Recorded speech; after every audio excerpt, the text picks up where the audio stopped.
नमस्कार, news point लेकर हाजिर हूं मैं राजीव। दोस्तों, बिहार में बीजेपी बुरी तरह फंसती जा रही है। एक तो चुनाव आयोग ने जो वोटर लिस्ट अपडेशन का काम शुरू किया है, उसमें विपक्ष के सवालों में बीजेपी घिर गई है कह सकते हैं। दूसरी तरफ अब बीजेपी के सहयोगी भी बिहार के हालात पर सवाल उठा रहे हैं और खासकर कानून व्यवस्था बिगड़ने के मुद्दे पर नीतीश कुमार को विपक्ष ही नहीं बल्कि एनडीए के दूसरे सहयोगी भी घेर रहे हैं। खासकर चिराग पासवान जैसे नेता जो इस बार बिहार की सारी सीटों पर चुनाव लड़ने का ऐलान कर चुके हैं और नजर आ रहा है कि पिछले चुनाव की तरह इस बार भी नीतीश कुमार का नुकसान चिराग पासवान करेंगे। अगर नीतीश को नुकसान हुआ तो नीतीश बीजेपी का फायदा भी नहीं होने देंगे, यह भी जाहिर है। खैर, फिलहाल बीजेपी के सामने बड़ी चुनौती चुनाव आयोग की कवायद में साथ खड़ी होने की है, क्योंकि जहां बड़ी संख्या में वोटर्स को बाहर करने की आशंका जाहिर हो रही है, उसमें बीजेपी क्या लाखों लोगों को नाराज करने का जोखिम उठाकर चुनावी मैदान में उतरेगी, यह भी देखना होगा। चुनाव आयोग तो खैर सुप्रीम कोर्ट में अपने जवाब दे ही रहा है, क्योंकि कई याचिकाएं सुप्रीम कोर्ट में लगीं तो एक सुनवाई 10 जुलाई को हुई है, यानी परसों हुई है, और दूसरी सुनवाई 28 जुलाई को होनी है। तारीख दे दी गई है 28 जुलाई की।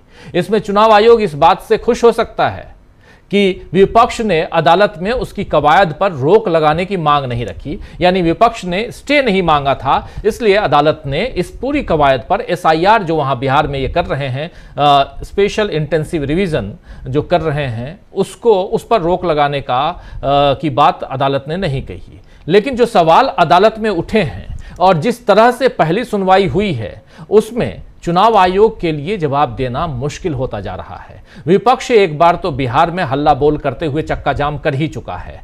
अब कांग्रेस ने एक प्रेस कॉन्फ्रेंस कर ये साफ कर दिया है, ये स्पष्ट किया है कि अदालत में जो सुनवाई हुई उसके मायने क्या हैं। आइए जरा सुन लेते हैं अभिषेक मनु सिंघवी को, जो लीगल सेल के कांग्रेस पार्टी के चेयरमैन भी हैं, लेकिन उसके अलावा इस केस को जो एसआईआर जो है, इसको वहां पर अदालत में चुनौती भी दे रहे हैं, यानी कई याचिकाओं के वकील यही हैं। अभिषेक मनु सिंघवी आज प्रेस कॉन्फ्रेंस कर रहे थे और प्रेस कॉन्फ्रेंस में इस मामले पर उन्होंने क्या कुछ कहा है, सुनिए।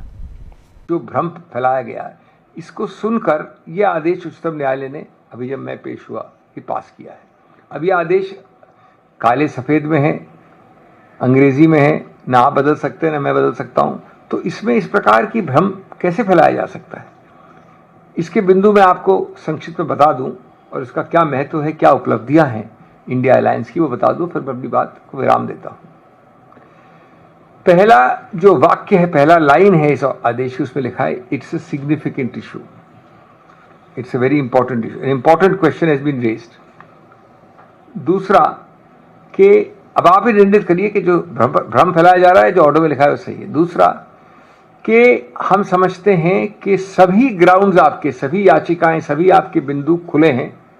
हम 28 को लगा रहे हैं, जब तक कुछ नहीं हुआ होगा। 28 तक चुनाव आयोग भी कुछ नहीं कर सकता, क्योंकि प्रक्रिया जारी है।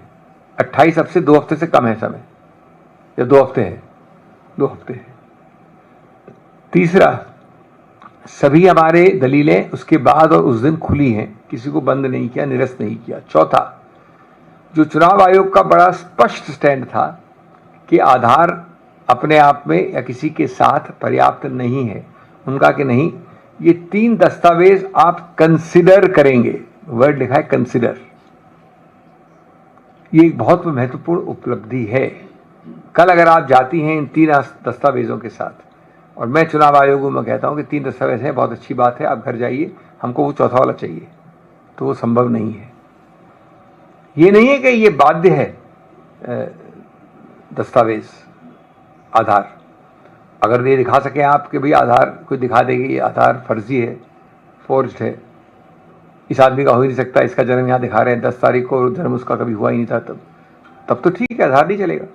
लेकिन अगर वैसी चीज़ नहीं है तो आप ये नहीं कह सकते कि पर से आधार बाहर है, अपने आप में आधार बाहर है। और यही चीज़ लागू होगी आपके वोटर आइडेंटिटी कार्ड पे, यही चीज़ लागू होगी आपके राशन कार्ड पे। ये एक बहुत महत्वपूर्ण आगे अग्रणी पंक्ति की बात है। और इसके बाद सब दलीलों को सुना जाएगा और फिर रिकॉर्ड किया मेरा खुद का सबमिशन कि अगर अब से 28 तारीख तक की बात है ये, और 28 तारीख तक उनको सब सूचियों को देखना है, तो हम इस वक्त अपना आंतरिक जो हमारे बहुत और सारे आदेश हैं उनको प्रेस नहीं करते। ये मैंने रिकॉर्ड करवाया है। हमारे सब आंतरिक खुले हैं। हम तो ये भी कहने वाले हैं कि इसको निरस्त करना चाहिए, इसको अधिकार क्षेत्र नहीं, कानून रूप से गलत है, लेकिन उसका सब समय आएगा 28 और अगस्त के बीच में, 28 जुलाई और अगस्त के बीच में। तो इसलिए मैं कहना चाहता हूँ कि ये एक बहुत महत्वपूर्ण आंतरिक आदेश है। आंतरिक आदेश में मेन मामला लंबित है, सब जुडिस है। इस पर गलत अटकलें लगाना सही नहीं है और मेरा उद्देश्य सिर्फ ये है कि इसको सही संदर्भ में आपके समक्ष रखना।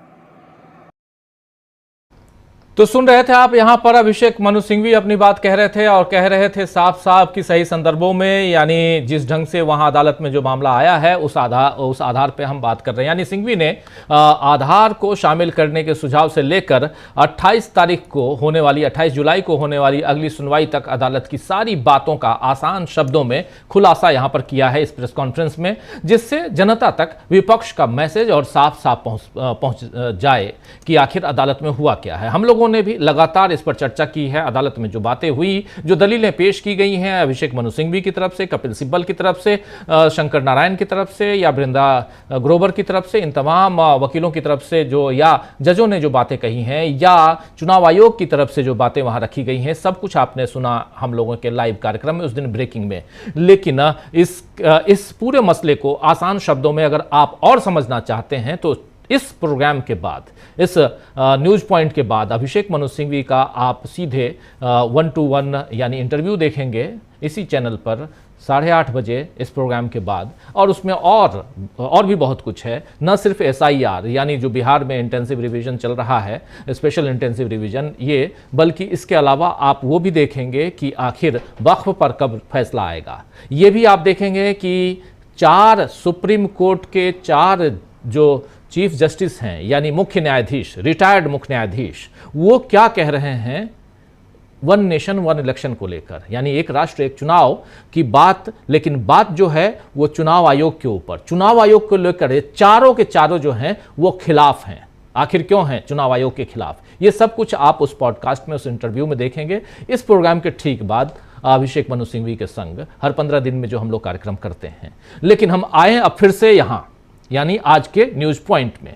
न्यूज पॉइंट में जो हम बात कर रहे हैं वो यही जो अभी अभिषेक मनु सिंघवी को आपने सुना, और बीजेपी इस बारे में जो दलील वहां बीजेपी ने दी, बीजेपी नहीं बल्कि जो दलील बीजेपी बाहर दे रही है, जो अपने समर्थकों के बीच दे रही है, वो बात और जो अदालत में बात हुई है, दोनों में फर्क है।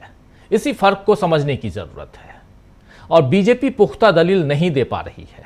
जिस आधार कार्ड को अब तक सारी चीजों के लिए जरूरी बताया गया, जिसे खुद सरकार जारी करती है, उसे वोटर के लिए मान्य क्यों नहीं किया जा रहा है? यह एक बड़ा सवाल है और इसीलिए यहां सुप्रीम कोर्ट ने कहा है अपने ऑर्डर में कि इसको उसमें शामिल किया जाए। इधर नीतीश कुमार भी नहीं बतला पा रहे हैं कि आखिर बिहार में अपराध रुक क्यों नहीं रहे हैं। अपराध की बात मैं इसलिए कर रहा हूं क्योंकि चिराग पासवान ने साफ साफ आज लिखा है ट्विटर पे कि बिहारी अब और कितनी हत्याओं की भेंट चढ़ेंगे। ये देख लीजिए, बिहारी अब और कितनी हत्याओं की भेंट चढ़ेंगे। समझ से परे है कि बिहार पुलिस की जिम्मेदारी क्या है। यहां पर समझ से परे है कि बिहार पुलिस की जिम्मेदारी क्या है। अब बताइए कि जब सरकार में शामिल दल ही बिहार पुलिस की जिम्मेदारी पर सवाल उठाए तो फिर नीतीश या मोदी को क्या हक बनता है कि वो 2005 से पहले के जंगल राज की बात 20 साल बाद करें और उसे खत्म करने के नाम पर जनता से वोट मांगे। चिराग पासवान का बयान असल में संदेश है कि एनडीए को अब सत्ता में रहने का हक नहीं है।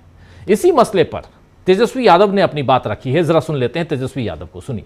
हर एक चीज की समीक्षा हम लोगों ने किया है और बिहार के लिए लड़ाई लड़नी है, बिहार को आगे बढ़ाना है, एक नया बिहार बनाना है। तो हर एक विषयों पे हम लोगों ने चर्चा की है और बड़ी अच्छी मीटिंग रही, काफी लंबी बैठक चली। सीट शेयरिंग को लेकर के भी चर्चा है। हाँ, सीट शेयरिंग पे भी बातचीत। हाँ, बातचीत शुरू है, बातचीत शुरू। चिराग पासवान को धमकी मिली है, चिराग पासवान को भी धमकी मिली है। सर, नगर निगम आयुक्त की बैठक में जो हथियार है वो निकाल दिए गए हैं। कमिश्नर इस बात को खुद एक्सेप्ट कर रहा है। अब ये तो जांच का विषय है। लॉ एंड ऑर्डर तो बिहार में अब लॉ एंड ऑर्डर कहाँ रह गया?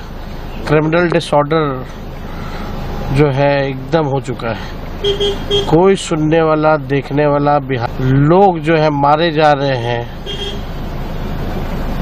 कोई सुनवाई, कोई कार्रवाई नहीं हो रहा। लोग परेशान हैं, लोग सहमे हुए हैं। डेली गोलियां चल रही है, डेली किसी ना किसी की हत्या हो रही है। कहाँ है प्रशासन, शासन, सुशासन? सब लोग अब इनको लग रहा कि जाने वाले हैं, सब लोग लूट घसोट में लगा हुआ। ना कलची सरकार, ना कोई विजन है, ना कुछ है। जो तेजस्वी ने कहा उसी को घोषणा किए जा रहे हैं। तो सब करेंगे ये लोग, इनके पास अपना कोई विजन नहीं है ना। तो आप समझ गए ना 5 लाख नौकरी कैसे दिए हम। क्या लग रहा है माई बहन मान योजना का भी कॉपी किया एकदम होगा, सब होगा। खैर छोड़िए, हम लोगों के पास इतने सारी चीजें हैं करने को। बिहार को आगे बढ़ाने के लिए रास्ता है, रोड मैप है, आगे और जनता के सामने हम लोग पेश करेंगे। प्रशासन कमजोर हो गई है, इस वजह से अपराध बढ़ रहे हैं। प्रशासन है ही नहीं, बिहार में गवर्नमेंट ही नहीं है। जो है अपराधियों को संरक्षण देने वाले लोग बैठे हुए हैं। केंद्रीय मंत्री घूसखोरों को बैठा करके रखा गया है। भ्रष्टाचार ही भ्रष्टाचार पूरे बिहार में है। बिना घूस लिए कोई काम नहीं हो रहा। चिराग ने भी लॉ एंड ऑर्डर पे सवाल उठाया, उनको भी धमकी मिली है। और चिराग भी लॉ एंड ऑर्डर पे सवाल उठा रहा है। अब जाके प्रधानमंत्री जी से बोले कि जंगल राज आ गया है। जंगल राज आगे जाके प्रधानमंत्री से बोले। चिराग पासवान का नाम जिक्र आया और चिराग पासवान पहले लिख चुके हैं कि जंगल राज नहीं बल्कि वहां पर पुलिस का जो रोल है वो किस ढंग से और हत्याएं क्यों हो रही हैं। अभी आपने ट्वीट में देखा भी था चिराग पासवान के ट्वीट को। अपनी सरकार को चिराग पासवान घेर रहे हैं, अपनी सरकार को उप मुख्यमंत्री भी घेर रहे हैं। उप मुख्यमंत्री ने भी आज अपनी ही सरकार को घेरा है। तो नीतीश को क्या किनारे लगाने की कोशिश हो रही है, या ये कहें कि क्या बिहार में अब जाने वाली है नीतीश सरकार? चुनाव में अभी देर है, उससे पहले बिहार में बहुत सारी हलचलें चल रही हैं। इन हलचलों पर हमारी निगाहें टिकी हुई हैं और यहीं से शुरुआत करते हैं आज की इस चर्चा की। और इसके साथ साथ ये भी समझेंगे कि इलेक्शन कमीशन के खिलाफ एक नहीं बल्कि 4 मुख्य न्यायाधीश, पूर्व मुख्य न्यायाधीश आखिर क्यों आ गए, ये भी समझेंगे। लेकिन चलिए पहले हमारे साथी, तमाम साथी जो हमारे साथ जुड़े हुए हैं उनसे आपका परिचय करवाता हूं। 4 वरिष्ठ साथी हमारे साथ जुड़े हुए हैं। प्रशांत टंडन जी हैं, प्रोफेसर रविकांत जी हैं, प्रेम कुमार जी हैं, अमलेंदु उपाध्याय जी हैं। आप चारों का स्वागत इस्तकबाल है। स्वागत इस्तकबाल आप तमाम दोस्त साथी, शुभचिंतक आप सबका, जो अब तक जुड़ चुके हैं उनका भी, जो जुड़ने वाले हैं उनका भी। शनिवार का दिन है आज और बरसात का मौसम, कहीं हल्की बारिश, कहीं कुछ और, लेकिन छुट्टी जैसा माहौल, लेकिन उसमें खबरें जो हैं गर्मा गर्म है। इन गर्मा गर्म खबरों को थोड़ा और आगे और गर्म करने की कोशिश करते हैं, थोड़ी गर्माहट आनी चाहिए। प्रेम कुमार जी, अदालती फरमान है और विपक्ष आर पार, क्या जाएंगे नीतीश कुमार? जी, बड़ा रोचक सवाल है राजीव जी। जी, लेकिन नीतीश कुमार के लोकतांत्रिक तरीके से जाने पर हमें ज्यादा खुशी होगी। वो लोकतांत्रिक तरीके से जाएं, जनता के वोट से जाएं तो ज़्यादा अच्छा होगा। और जो स्थिति है, सही में बिहार में कोई शासन नाम की चीज़ नहीं है, करप्शन का बोलबाला है, सेक्रेटेरिएट वगैरह नीतीश कुमार के कंट्रोल में नहीं है। कहा तो ये जा रहा है कि सारे अफसर की फाइल जो है सेंट्रल गवर्नमेंट ने तैयार कर रखी है। वहाँ के छोटे छोटे दरबान से लेके पर्सनल सेक्रेटरी से लेके सबकी, कोई नीतीश की नहीं सुन रहा है। सब पूरा हुक्म जो है दिल्ली से ही चल रहा है। तो जो कुछ भी आप बिहार में देख रहे हैं कुशासन, उसके लिए नीतीश को छोड़ करके, नीतीश पर जिनका की ओर से जो लोग सरकार चला रहे हैं, वास्तव में वो लोग जिम्मेदार हैं। नीतीश के बारे में तो बहुत सारी धारणाएं भी हैं कि वो खुद फैसले लेने की स्थिति में भी नहीं है, हालांकि वो उस बात को हम छोड़ते हैं। लेकिन वो बात बहुत महत्वपूर्ण है राजीव रंजन जी कि बीजेपी खुशियां मना रही है और अभिषेक मनु सिंह भी जवाब दे रहे हैं कि दरअसल वो गलत मतलब बीजेपी निकाल रही है। लेकिन मैं थोड़ी बात एक अलग एंगल से कह रहा हूं कि बीजेपी सचमुच खुशियां मना रही है और उसको खुशी मनाने के लिए उसके कारण मौजूद है। ये क्या है, ऐसा मैं क्यों कह रहा हूं कि आप देखिए चुनाव आयोग ने बताया है कि 2/3 लोगों का जो विवरण है जमा हो चुका है। 2/3 लोगों का, बिहार का मतदाता जो हैं उनके 2/3 का विवरण जमा हो चुका है। तो ये विवरण कैसे जमा हुआ? बिना आधार कार्ड के जमा हुआ, बिना वोटर आईडी के जमा हुआ, बिना किसी सबूत के हुआ। आप नाम लिख दीजिए, बस जमा कर दीजिए, कोई जरूरत नहीं कुछ सबूत देने के, उस हालात में हुआ। तो जो मकसद था SIR का, 2/3 में उनका मकसद पूरा हो चुका है। भले 1/3 में आप आधार कार्ड लगा लें। और सुप्रीम कोर्ट ने इस बात को, इस पॉइंट को छोड़ा है कि आखिर इतनी बड़ी संख्या में जो चुनाव आयोग ने प्रपत्र भरवाए हैं उसमें आधार कार्ड जैसी मैंडेटरी चीजें नहीं है, तो उसको दोबारा करो। उसको अगर गलत, बिना सबूत के किसी प्रपत्र का क्या मतलब होता है? पहले से जो सूची है उसमें तो सबूत लगे हुए हैं, लेकिन अब बिना सबूत के उसका सत्यापन हो रहा है, तो सत्यापन का कोई मतलब है क्या? इस बहाने गलत वोटर लिस्ट मनमाने तरीके से जोड़े जाएंगे, हटाए भी जा सकते हैं। और ये जो पहलू है, इस पहलू पर ही बीजेपी खुश हो रही है, क्योंकि जब आगे आज विपक्ष जो इस पर सवाल उठा रहा है और बीजेपी खुश हो रही है, तो आगे चल करके जब बीजेपी चुनावी धांधली करेगी और विपक्ष उस पर आरोप लगाएगा, जो भी बातें हो, तो उस समय पार्टी बीजेपी बोलने की स्थिति में होगी कि आप लोग तो कह रहे थे, सुप्रीम कोर्ट ने सब कुछ ठीक कर दिया था, अब किस बात की दिक्कत है? आधार कार्ड भी अलाउ हो गया। लेकिन ये जो सवाल है कि 2/3 एंट्रीज हो चुकी हैं और उसमें जो मनमाना किया जाना था हो चुका है, ये बहुत महत्वपूर्ण सवाल है। ये बात मैं रख रहा हूं। इसके बाद जो तीसरी बातें हैं, बिहार में राजनीतिक रूप से जो गहमा गहमी है, उसमें जो चिराग पासवान का सवाल है, ये सब क्या है? ये सरकार के प्रति जो बिहार में जबरदस्त गुस्सा है बिहार के लोगों में, उस गुस्सा को एक तरह से वो भाप थ्योरी कहते हैं ना, वो वाष्प निकलने वाली थ्योरी, उस गुस्सा को निकालने के लिए ये कहा जा रहा है, ताकि जो अपोजिशन उसका क्रेडिट ना ले ले, कुशासन के खिलाफ जो गुस्सा है उसका फायदा अपोजिशन को ना हो जाए, इसलिए ये पॉलिटिक्स कर रहे हैं कि बीजेपी जो सरकार में शामिल है, चिराग पासवान जो सरकार में शामिल है नीतीश कुमार के साथ, वो लोग कह रहे हैं कि शासन बेकार है, एनडीए की सरकार है, एनडीए के लोग शासन को बेकार बता रहे हैं।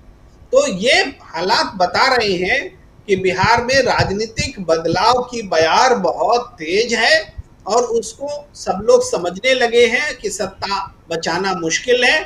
इसी कारण से वो तमाम चीजें हो रही हैं जो संस्थागत तरीके से भी हो रही हैं और पॉलिटिकली भी हो रही हैं, दोनों चीजें एक साथ हो रही हैं। जी बिल्कुल बिल्कुल, आप सही कह रहे हैं कि ये पॉलिटिकली भी और अदालती तौर पर भी यहाँ पर जब चुनाव आयोग कहीं ना कहीं हेल्प करता हुआ, मदद करता हुआ चुनाव आयोग नज़र आता है, सत्ता पक्ष की मदद करता हुआ नज़र आता है, तो वहाँ अदालत जो है उस पर ब्रेक लगाने की कोशिश ज़रूर कर रही है, वो भी दिख रहा है। प्रशांत जी, ज़रा आपसे भी पॉलिटिकल पहलू से लेकर बिहार के और अदालती उस पर यानी लीगल पहलू तक ज़रा आपकी बातें, आपका नज़रिया। देखिए, बिहार जो है इस वक्त बहुत आवश्यक है, बहुत ज़रूरी है, बहुत अहम है बिहार का चुनाव। और ये बिहार का चुनाव निश्चित तौर पे एक नई दिशा देगा। और आउटकम क्या होता है एक अलग बात है, बिहार के चुनाव कैसे करवाए जाते हैं ये बहुत इम्पोर्टेंट है। तो अभी तक आज देखिए कि बहुत से लोग बहुत आशान्वित थे सुप्रीम कोर्ट की हियरिंग के बाद, और आज तीसरा दिन है आज। क्या चुनाव आयोग ने सुझाव मान लिया सुप्रीम कोर्ट का? कोई आदेश, कोई प्रेस रिलीज, कोई ट्वीट आया क्या कि वो आधार और वोटर आईडी और राशन कार्ड को जोड़ रहे हैं? मैंने तब भी कहा था, फिर कह रहा हूँ कि नहीं आएगा, क्योंकि इंटेंशन दूसरा है। इंटेंशन वो है ही नहीं जिसको कि लोग समझ रहे हैं। इंटेंशन बहुत साफ है कि इनको कस्टमाइज मतदाता सूची बनानी है चुनाव आयोग को, और वो ऐसी मतदाता सूची बनानी है कि जो एडिशन और डिलीशन है वो अदृश्य रहे, उसकी कोई ट्रैकिंग ना हो सके। जो राहुल गांधी महाराष्ट्र के बारे में सवाल खड़े कर रहे हैं, जो हरियाणा के बारे में सवाल खड़े हुए, जो दिल्ली में खड़े हुए, जो ममता बनर्जी ने बंगाल के बारे में, जो अदृश्य वोटर बंगाल में जोड़े गए उसके बारे में सवाल खड़े हुए, उसका जवाब ये है। तो आगे हम लोग देखेंगे, लेकिन दो बड़ी परस्पर विरोधी बातें सुनाई पड़ रही हैं दिल्ली के गलियारों में। वो क्या है? एक तो नरेंद्र मोदी धीमे धीमे इमरजेंसी की तरफ, और ऐसी इमरजेंसी जो वैसी सन 75 वाली इमरजेंसी नहीं, डेमोक्रेसी को एक अधिनायकवाद में बदलने का काम कर रहे हैं और इलेक्शन कमीशन के थ्रू कर रहे हैं। इलेक्शन कमीशन को बहुत शक्तिशाली बना रहे हैं, जिसकी चर्चा अभी आपने की कि जो आपका अभिषेक मनु सिंघवी के साथ इंटरव्यू, उसमें चर्चा हुई कि जो वन नेशन वन इलेक्शन का जो बिल है उसमें 4 पूर्व मुख्य न्यायाधीशों ने विरोध किया है इलेक्शन कमीशन को इतनी शक्तियां देने का। इसमें रंजन गोगोई भी हैं जी, चंद्रचूड़ भी हैं, इसमें चंद्रचूड़ भी हैं, जो प्रधानमंत्री नरेंद्र मोदी के साथ आरती भी करते दिखाई दिए थे। तो ये क्यों ऐसा है कि पूर्व न्यायाधीशों ने भी इसको कहा है कि इलेक्शन कमीशन को ये ताकत नहीं दी जा सकती कि वो तय करे कि कौन सी असेंबली में कब चुनाव होना है। ये फैसले सरकार के होते हैं, ये फैसले गवर्नर के, राष्ट्रपति के होते हैं, और वो कैबिनेट की एडवाइस पे होते हैं, और उसकी संवैधानिक प्रक्रिया है। उस संवैधानिक प्रक्रिया को किनारे करके चुनाव आयोग को ये ताकत दी जा रही कि वो तय करेगा कि कब कहाँ इलेक्शन होना है। चुनाव आयोग इलेक्शन का मैनेजमेंट करता है, डेमोक्रेसी को, पार्लियामेंट्री डेमोक्रेसी को का ड्राइवर नहीं हो। तो नरेंद्र मोदी इलेक्शन कमीशन को उसका ड्राइवर बनाना चाहते हैं पार्लियामेंट्री डेमोक्रेसी का। इसका विरोध मुख्य न्यायाधीशों ने किया है। मैं इसलिए कह रहा हूं कि बड़ा खतरनाक सिग्नल है कि वो एक ऐसा निज़ाम क्रिएट करना चाहते हैं जैसा कि नॉर्थ कोरिया या रूस में है कि चुनाव भी होते हैं, पुतिन दोबारा आ जाते हैं। नॉर्थ कोरिया में भी चुनाव होते हैं, दोबारा वही आ जाते हैं व्यक्ति। वोट होता है, लाइनें लगती हैं, बूथ बनते हैं, सब होता है। वहां भी चुनाव आयोग है। एक ऐसा निज़ाम क्रिएट करने की तरफ नरेंद्र मोदी की ख्वाहिश है। मैं ये नहीं कह रहा हूं कि कामयाब हो जाए। दूसरी जो बात, जो कल भी बात हम लोगों ने चर्चा की, जो मोहन भागवत कर रहे हैं जी, ये बातें अब बहुत गहरे स्तर पे हो रही हैं मोहन भागवत के अलावा भी। उसकी वजह दो बड़ी साफ है। एक, नरेंद्र मोदी, जो पाकिस्तान के साथ सीज फायर हुआ और सेना के अच्छे प्रदर्शन के बाद जब सेना बढ़त पे थी उस वक्त सीज फायर हुआ, इस बात को बहुत सारे लोगों ने ठीक ढंग से नहीं लिया है और नरेंद्र मोदी के प्रति नाराजगी जो है वो है। ये सत्ता के गलियारों की बात है कि वहां पे नाराजगी है। जो बड़ी एक लॉयल ब्यूरोक्रेसी थी उसमें भी अब दो हिस्से हैं इस सीज फायर की वजह से। देखिए, ब्यूरोक्रेसी का बहुत बड़ा हिस्सा जो है राजीव जी, वो जब 30-32 साल की नौकरी कर लेता है सिविल सर्विसेज की, तो उसकी आस्था जो है रूल ऑफ लॉ और संविधान में आ जाती है। कितना भी वो हो, बहुत उसमें इक्के दुक्के ऐसे लोग होते हैं जो अभी के मुख्य चुनाव आयुक्त थे जैसे, या राजीव कुमार थे, जो बिल्कुल कार्यकर्ता की तरह काम करते हैं, लेकिन आमतौर पर ब्यूरोक्रेसी में रूल ऑफ लॉ और संविधान के प्रति बड़ी संजीदगी होती है और वो हिस्सा अब एक रोल प्ले कर रहा है अंदर अंदर। दूसरा जो बहुत नाराजगी का कारण है वो विदेश नीति है। जिसमें अमेरिका के साथ टैरिफ की बातचीत नेगोशिएशन है जो कि कामयाब नहीं है, जिसमें तमाम फ्रंट पे, चाहे वो ब्रिक्स की मीटिंग हो, चाहे वो शंघाई कॉरपोरेशन की मीटिंग हो, चाहे वो सीज़फायर जो पाकिस्तान के साथ हमारा संघर्ष हुआ उस दौरान किस तरीके से हम अलग थलग पड़ गए पहलगाम के हमले के बाद, किसी ने साथ नहीं दिया। इन सब चीज़ों को लेकर बहुत गंभीरता से विमर्श अब दिल्ली के गलियारों में होता है। तो आप देखिएगा कि धीमे धीमे मोदी साहब की जो ग्रिप है वो कमज़ोर होती दिखाई दे रही है और अमित शाह की ग्रिप मजबूत होती हुई दिखाई दे रही है। ये बात भी सही है कि अमित शाह मास लीडर नहीं है, लेकिन सत्ता में पकड़ उनकी मजबूत होती जा रही है और मोदी साहब की जो है लूज हो रही है, ये पकड़ ढीली पड़ गई। और ये केवल ऐसा नहीं है कि एक ही हम ये कहें कि इनमें कोई बड़ा सौहार्द है और एक ही लोग हैं, ऐसा नहीं है। बहुत सारे इनमें भी लेयर्स हैं, कौन किसको रिपोर्ट करता है, कौन किसका करीबी है।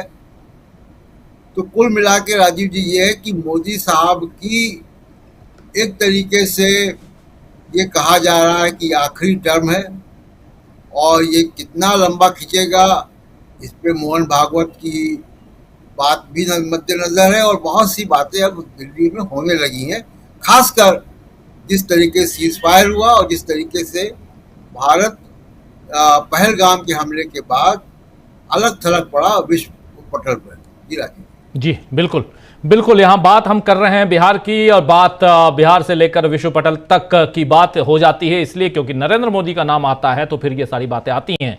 लेकिन बिहार की जब हम बात करें तो बिहार में SIR यानी स्पेशल इंटेंसिव रिवीजन जो है वो इलेक्टोरल रोल को लेकर और उस पर भी कहा गया, सुप्रीम कोर्ट ने साफ साफ पूछा कि आखिर आपको सिटीजनशिप के लिए इसको चेक क्यों करना है, नागरिकता क्यों चेक करनी है, क्योंकि कार्ड बनाना और इसके लिए पहचान पत्र अपने आप में काफ़ी है और पहचान पत्र के आधार पर जब आप पासपोर्ट या दूसरे डॉक्यूमेंट्स लेते हैं और उसमें भी आपकी पहचान का सबसे बड़ा आधार आज की तारीख में सबसे ठोस आधार अगर आधार कार्ड है तो आधार कार्ड को आप बाहर क्यों रखते हैं। अभिषेक मनु सिंघवी ने आधार कार्ड, राशन कार्ड और एपिक कार्ड यानी वोटर आइडेंटिटी कार्ड, ये 3 कार्ड का सुझाव दिया था, जिन तीनों सुझावों को यानी इन 3 कार्डों को इसमें शामिल करने के सुझाव को सुप्रीम कोर्ट ने माना और सुप्रीम कोर्ट ने साफ साफ कहा है कि इसको इसमें रखा जाए यानी। लेकिन और अब खबर ये प्रशांत जी आप कह रहे थे, लेकिन जो खबरें आ रही हैं बिहार से वहाँ पे आज की तारीख में एक तो पहली प्राथमिकता इन लोगों की है कि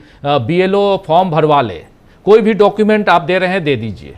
आज की तारीख में वो आधार कार्ड, राशन कार्ड जो भी है वो लेकर डॉक्यूमेंट वो फॉर्म ले रहे हैं और अपलोड करने की कोशिश कर रहे हैं। 28 तारीख तक ये बताना चाहते हैं कि हमने इतने 100% काम कर लिया है, जिसमें ये नहीं पता कि कितने लोग जो इस दुनिया में नहीं रहे वो और दूसरे जो बिहार से बाहर हैं लेकिन बिहार में उनका वोटर कार्ड है, बिहार में ही वोट देने जाते हैं, वो क्या करेंगे। धान की रुपाई का वक्त है, जो बाहर दूसरे प्रदेशों में आके खेती बाड़ी का काम मजदूरी कर रहे हैं वो कितनी जल्दी वहां पहुंचेंगे। 28 तारीख तक नहीं बल्कि 26 तारीख तक है ये चलना है, तो 26 तक पहुंच पाएंगे या नहीं पहुंच पाएंगे ये पता नहीं। तो क्या फाइनल नंबर आएगा वो देखना होगा। अभिषेक मनु सिंघवी साहब का कहना है, चूंकि वो इस पूरे मसले पर लड़ रहे हैं, एक नहीं बल्कि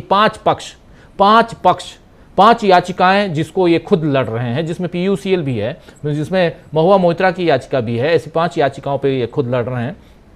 उनका कहना है कि अभी हमारी बहस की तो शुरुआत भी नहीं हुई है, हमारी दलीलें जो हैं वो हमने अभी पेश नहीं की हैं। ये पूरी बातचीत आप सुनेंगे ठीक इस प्रोग्राम के बाद आप बात सुनेंगे अभिषेक मनु सिंघवी के साथ इंटरव्यू, और बहुत इंपॉर्टेंट इंटरव्यू है दोनों मसलों पे। एक की 4 मुख्य न्यायाधीश, पूर्व मुख्य न्यायाधीश कह रहे हैं कि इलेक्शन कमीशन के पावर को बढ़ाना चाहती है सरकार, तो उससे इस देश के लोकतंत्र के मूल ढांचे पर असर पड़ेगा, यानी लोकतंत्र हमारा कमजोर होगा।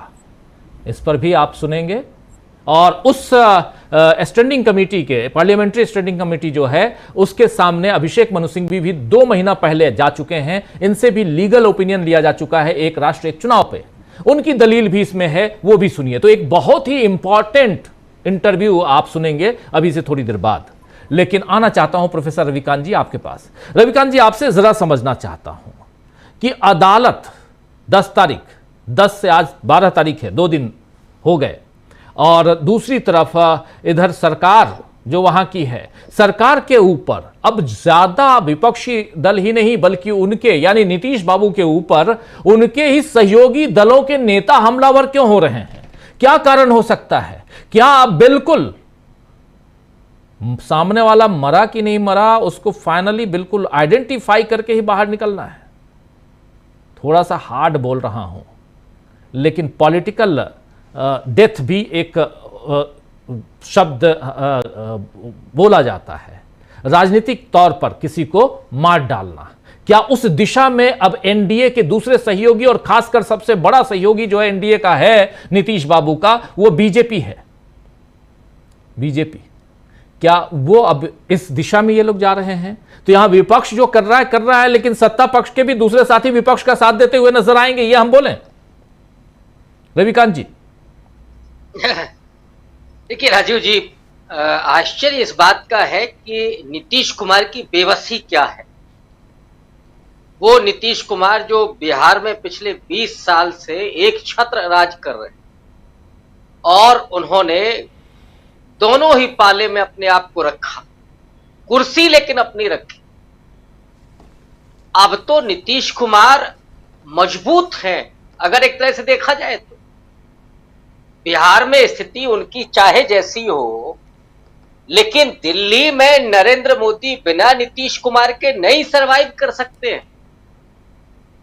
फिर भी नीतीश कुमार की चुप्पी, नीतीश कुमार का ये जो डर है वो क्या दिखाता है? क्या नीतीश कुमार की पार्टी को पूरे तरीके से अंदर ही अंदर खत्म किया जा चुका है? क्या पूरी पार्टी को भारतीय जनता पार्टी निगल चुकी है और अब नीतीश कुमार पॉलिटिकली केवल अंतिम सांसें गिन रहे हैं? और इस चुनाव के बाद वही स्थिति उनकी होगी जो महाराष्ट्र में शिंदे साहब की हुई थी। लेकिन शिंदे ने आखिरी दम तक लड़ाई लड़ी थी, लेकिन नीतीश कुमार तो ऐसा लग रहा है कि जो पहले से ही आत्मसमर्पण कर रहे हैं। लेकिन इसके मायने क्या है और इस चुनाव में क्या होने जा रहा है? कहीं ऐसा तो नहीं है कि सत्ता के भीतर ही एक पक्ष और एक विपक्ष पैदा किया जा रहा हो, कि जो नीतीश कुमार को काउंटर जहां तेजस्वी यादव कर रहे हैं और नीतीश कुमार की जो पॉलिटिकली ताकत रही है अति पिछड़ा महादलित, जिस पर खास करके राहुल गांधी मेहनत कर रहे हैं और पिछले 6 महीने के भीतर कम से कम 5 यात्राएं राहुल गांधी कर चुके हैं। बिहार में जिस तरीके से उन्होंने दलितों के बीच में, अति पिछड़ों के बीच में सामाजिक न्याय के मुद्दे पर, संविधान बचाने के मुद्दे पर, लोकतंत्र बचाने के मुद्दे पर जो संघर्ष किया है, वो सिर्फ एजेंडा नहीं, जो संघर्ष किया है उसने नीतीश कुमार की जमीन पहले ही कमजोर कर दी है। तो ऐसे में ये जो अति पिछड़ा है, जो नीतीश कुमार पर हमला करके कहीं इधर आ रहा है, आ सकता है, तो क्या उसको अपनी तरफ अपने गठबंधन सहयोगियों के जरिए उनको निकालने की कोशिश है, उनको साधने की कोशिश है? जरा इसको इस नजरिए से भी देखा जाना चाहिए। लेकिन इसमें कोई दो राय नहीं है कि नीतीश कुमार को तो पहले से ही आईना दिखाया जा चुका है कि अब नीतीश कुमार की ये पारी, पॉलिटिकल जो पारी है, वो खत्म होने जा रही है। नीतीश कुमार को क्या हासिल करना है वो देख लें। मुख्यमंत्री अगर बहुमत मिलता है एनडीए को, तो मुख्यमंत्री नीतीश कुमार नहीं होंगे, ये सीधा संकेत है।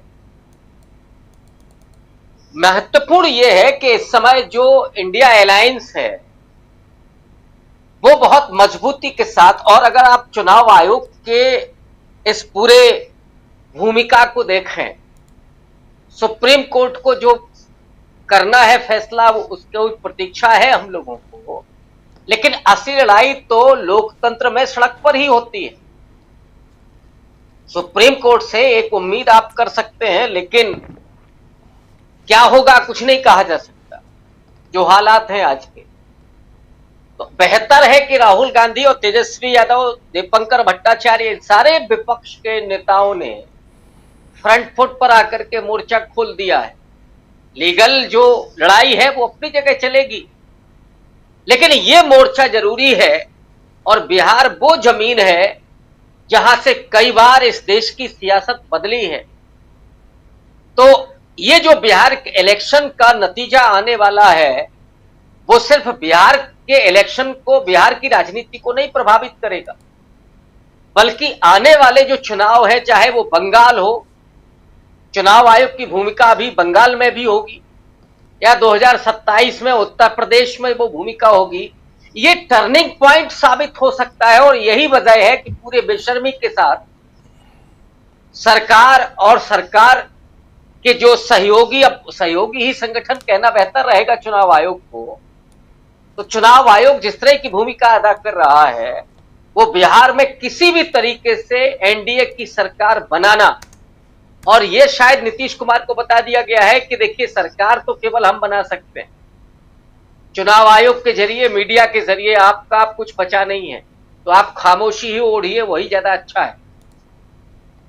ये एक चुनौती है बिहार की राजनीति के लिए, सोशल जस्टिस की पॉलिटिक्स के लिए, जहां से नीतीश कुमार भी निकल करके आए हैं। लेकिन मुझे लगता है कि ये राजनीति पूरे तरीके से बदल चुकी है, बदलने वाली है, ये मैं नहीं कहना चाहता, बल्कि बदल चुकी है।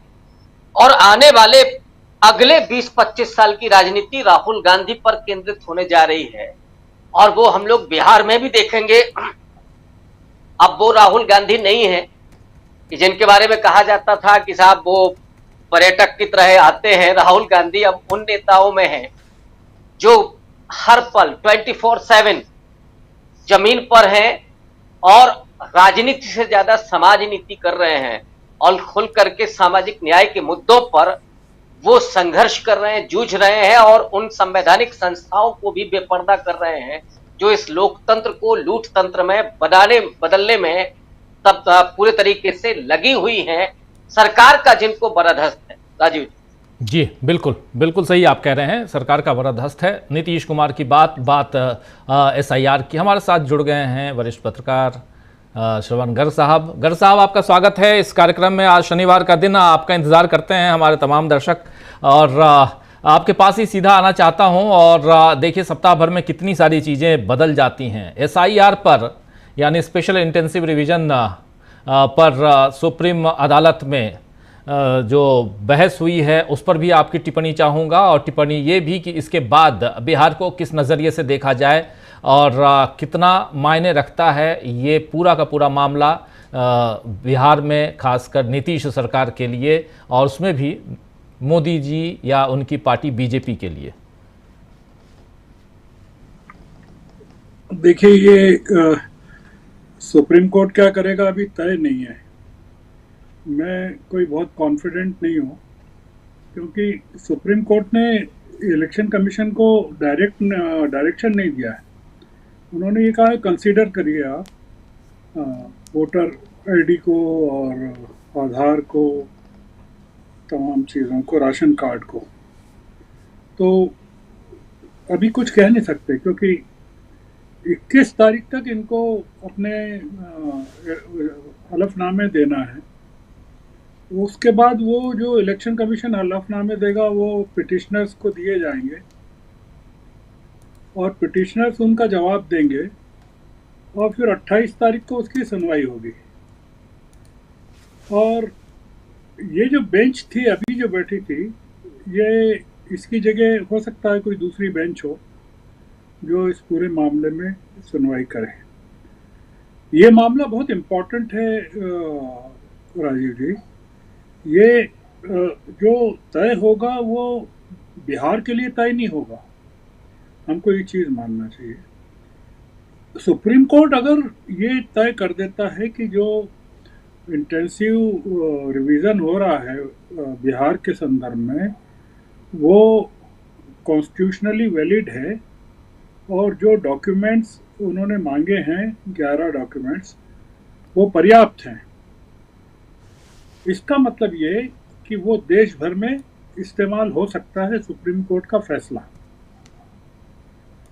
आप उसको बिहार के संदर्भ में मत देखिए, या हम लोगों को नहीं देखना चाहिए उसको ये देखना चाहिए कि उसका इस्तेमाल बंगाल में होगा, असम में होगा, विशेष करके जो बंगाल को जो डर है अभी पूरे के पूरे मामले में।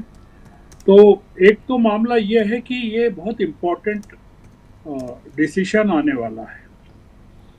ये वैसा ही होगा जैसे इलेक्शन कमीशन का कंपोजिशन कैसे हो।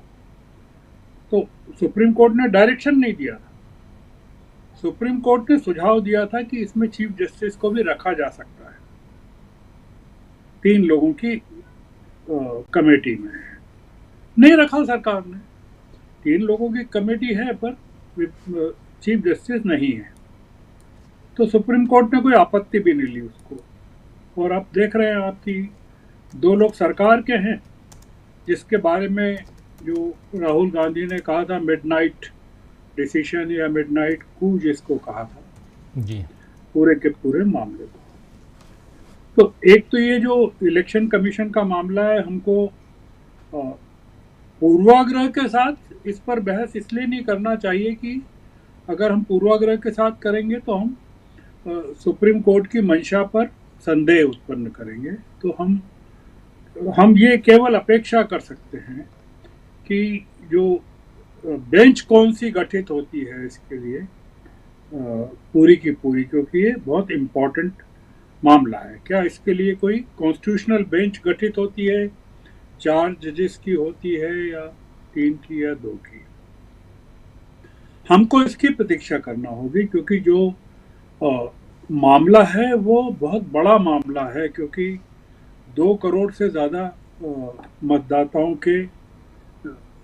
के जीवन का मामला है ये। अगर आप नहीं मानते हैं, आधार को नहीं मानते हैं, तो फिर आप पूरे देश में आधार की वैलिडिटी खत्म हो जाती है जी।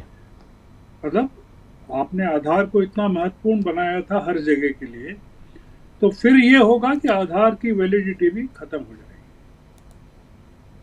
दूसरा जो एक इम्पोर्टेंट आपने सवाल पूछा बिहार को लेकर, देखिए नीतीश कुमार को भूल जाना चाहिए, हमको चर्चा में भी नहीं लाना चाहिए, क्योंकि नीतीश कुमार का खेल खत्म हो गया है। वो जितना 20-25 साल से वो सत्ता में हैं, अब वो ये उनकी सत्ता अब आखिरी सांसें ले रही है, उनकी हेल्थ के हिसाब से भी, उनकी उम्र के हिसाब से भी, उनके क्लाउड के हिसाब से भी। तो हमको अपना वक्त जाया नहीं करना चाहिए नीतीश कुमार पर। नीतीश कुमार की पार्टी में वैसे ही स्प्लिट हो चुका है, उनकी पार्टी के लोग बीजेपी की जुबान बोल रहे हैं, उनके साथ बीजेपी के साथ मिल गए हैं, जैसे संजय झा के बारे में कहा जाता है या ललन सिंह के बारे में कहा जाता है या बहुत सारे लोगों के बारे में कहा जाता है जो पूरी तरह से डेडिकेटेड है। मुद्दा कुल ये है, इसमें चिराग भी इररिलेवेंट हैं। जो चिराग जिस तरह से ट्वीट कर रहे हैं वो कोई मतलब नहीं। चिराग अपना एक क्लाउड वो ये बता रहे हैं कि देखिए मैं इन लोगों के साथ नहीं हूँ, पर उसका मतलब ये नहीं है वो अगर साथ नहीं है तो एनडीए क्यों नहीं छोड़ते जी। जो एक चर्चा ये चलती है कि वो सारी सीटों पर अपने कैंडिडेट्स खड़े करने वाले हैं, तो वो क्या करेंगे क्या? मेरा ऐसा मानना है कि चिराग भी जो है वो पूरी तरह से बीजेपी का या एनडीए का खेल ही खेल रहे हैं। वो कोई वो राहुल गांधी का खेल नहीं खेल रहे हैं। वो इसमें अपने लिए जगह ढूंढ रहे हैं कि नीतीश कुमार की जगह क्या वो मुख्यमंत्री बन सकते हैं, जैसे एकनाथ शिंदे बन गए थे वहाँ महाराष्ट्र में जी, है ना जी। तो वो इसमें उनका खेल ये है कि अगर उनके पास पर्याप्त कैंडिडेट्स उनके जीत जाते हैं तो क्या वो मुख्यमंत्री पद की दावेदारी ठोक सकते हैं क्या? क्योंकि बीजेपी के पास नीतीश कुमार के बाद मुख्यमंत्री पद का बिहार में कोई उम्मीदवार है नहीं ताकतवर। तो चिराग उस वैक्यूम को अच्छे से जानते हैं। तो इसलिए ये पूरा जो लड़ाई है उसमें नीतीश कुमार कहीं नहीं है। ये अब लड़ाई पूरी तरह से जो होगी उसमें प्रशांत किशोर की भूमिका बहुत इम्पोर्टेंट है वहाँ, और चिराग की है। बाकी जो भूमिका है वो तो तेजस्वी और कांग्रेस के बीच में गठबंधन की तो है ही। ओवैसी को मना कर दिया है लालू जी ने इंडिया अलायंस या महागठबंधन को ज्वाइन करने से। अब ये देखना होगा कि ओवैसी क्या करते हैं। क्या उन्होंने पिछली बार बहुत खेल बिगाड़ा था, आपको अगर ध्यान हो, बिल्कुल, तो लगातार खेल बिगाड़ते हैं। वो चाहेंगे क्या कि क्योंकि वो इतनी मुखालफत करते हैं, वक्त को लेकर इतनी मुखालफत की उन्होंने और तमाम चीज़ों को की, तो ये टेस्टिंग टाइम है ओवैसी के लिए कि वो आखिर किस तरफ खड़े हो। बिहार का जो चुनाव है बहुत निर्णायक होने वाला है, और उस निर्णायक होने में और न होने में सारी भूमिका इस समय जो केंद्रित है वो इलेक्शन कमीशन की होने वाली है। क्योंकि अगर सुप्रीम कोर्ट खुली छूट दे देता है इलेक्शन कमीशन को,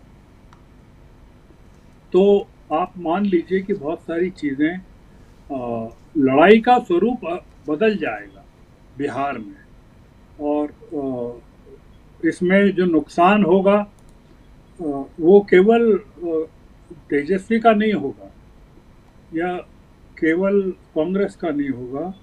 उसमें बहुत बड़ा नुकसान जो होगा वो नीतीश कुमार के समर्थक बाहर रह जाएंगे। इसको इस स्ट्रेटेजी के तौर पर देखिए कि भारतीय जनता पार्टी ये मान के चलती है कि उसको उन लोगों की ज़रूरत ही नहीं है जो पिछड़े हैं, अति पिछड़े हैं या अल्पसंख्यक हैं। तो अगर वो बाहर भी हो जाते हैं तो एनडीए को सत्ता में आने से कोई फर्क नहीं पड़ेगा, मतलब सत्ता में आ जाएगी। तो ये नीतीश कुमार इस चीज़ को नहीं समझ रहे हैं। चिराग ने, हमने पिछली बातचीत में भी ये कहा था कि ये, अगर आप ध्यान रखें तो मैंने कहा था कि ये चुप क्यों है, नीतीश कुमार क्यों चुप हैं, या पिछड़ों की राजनीति करने वाले तमाम नेता क्यों चुप हैं।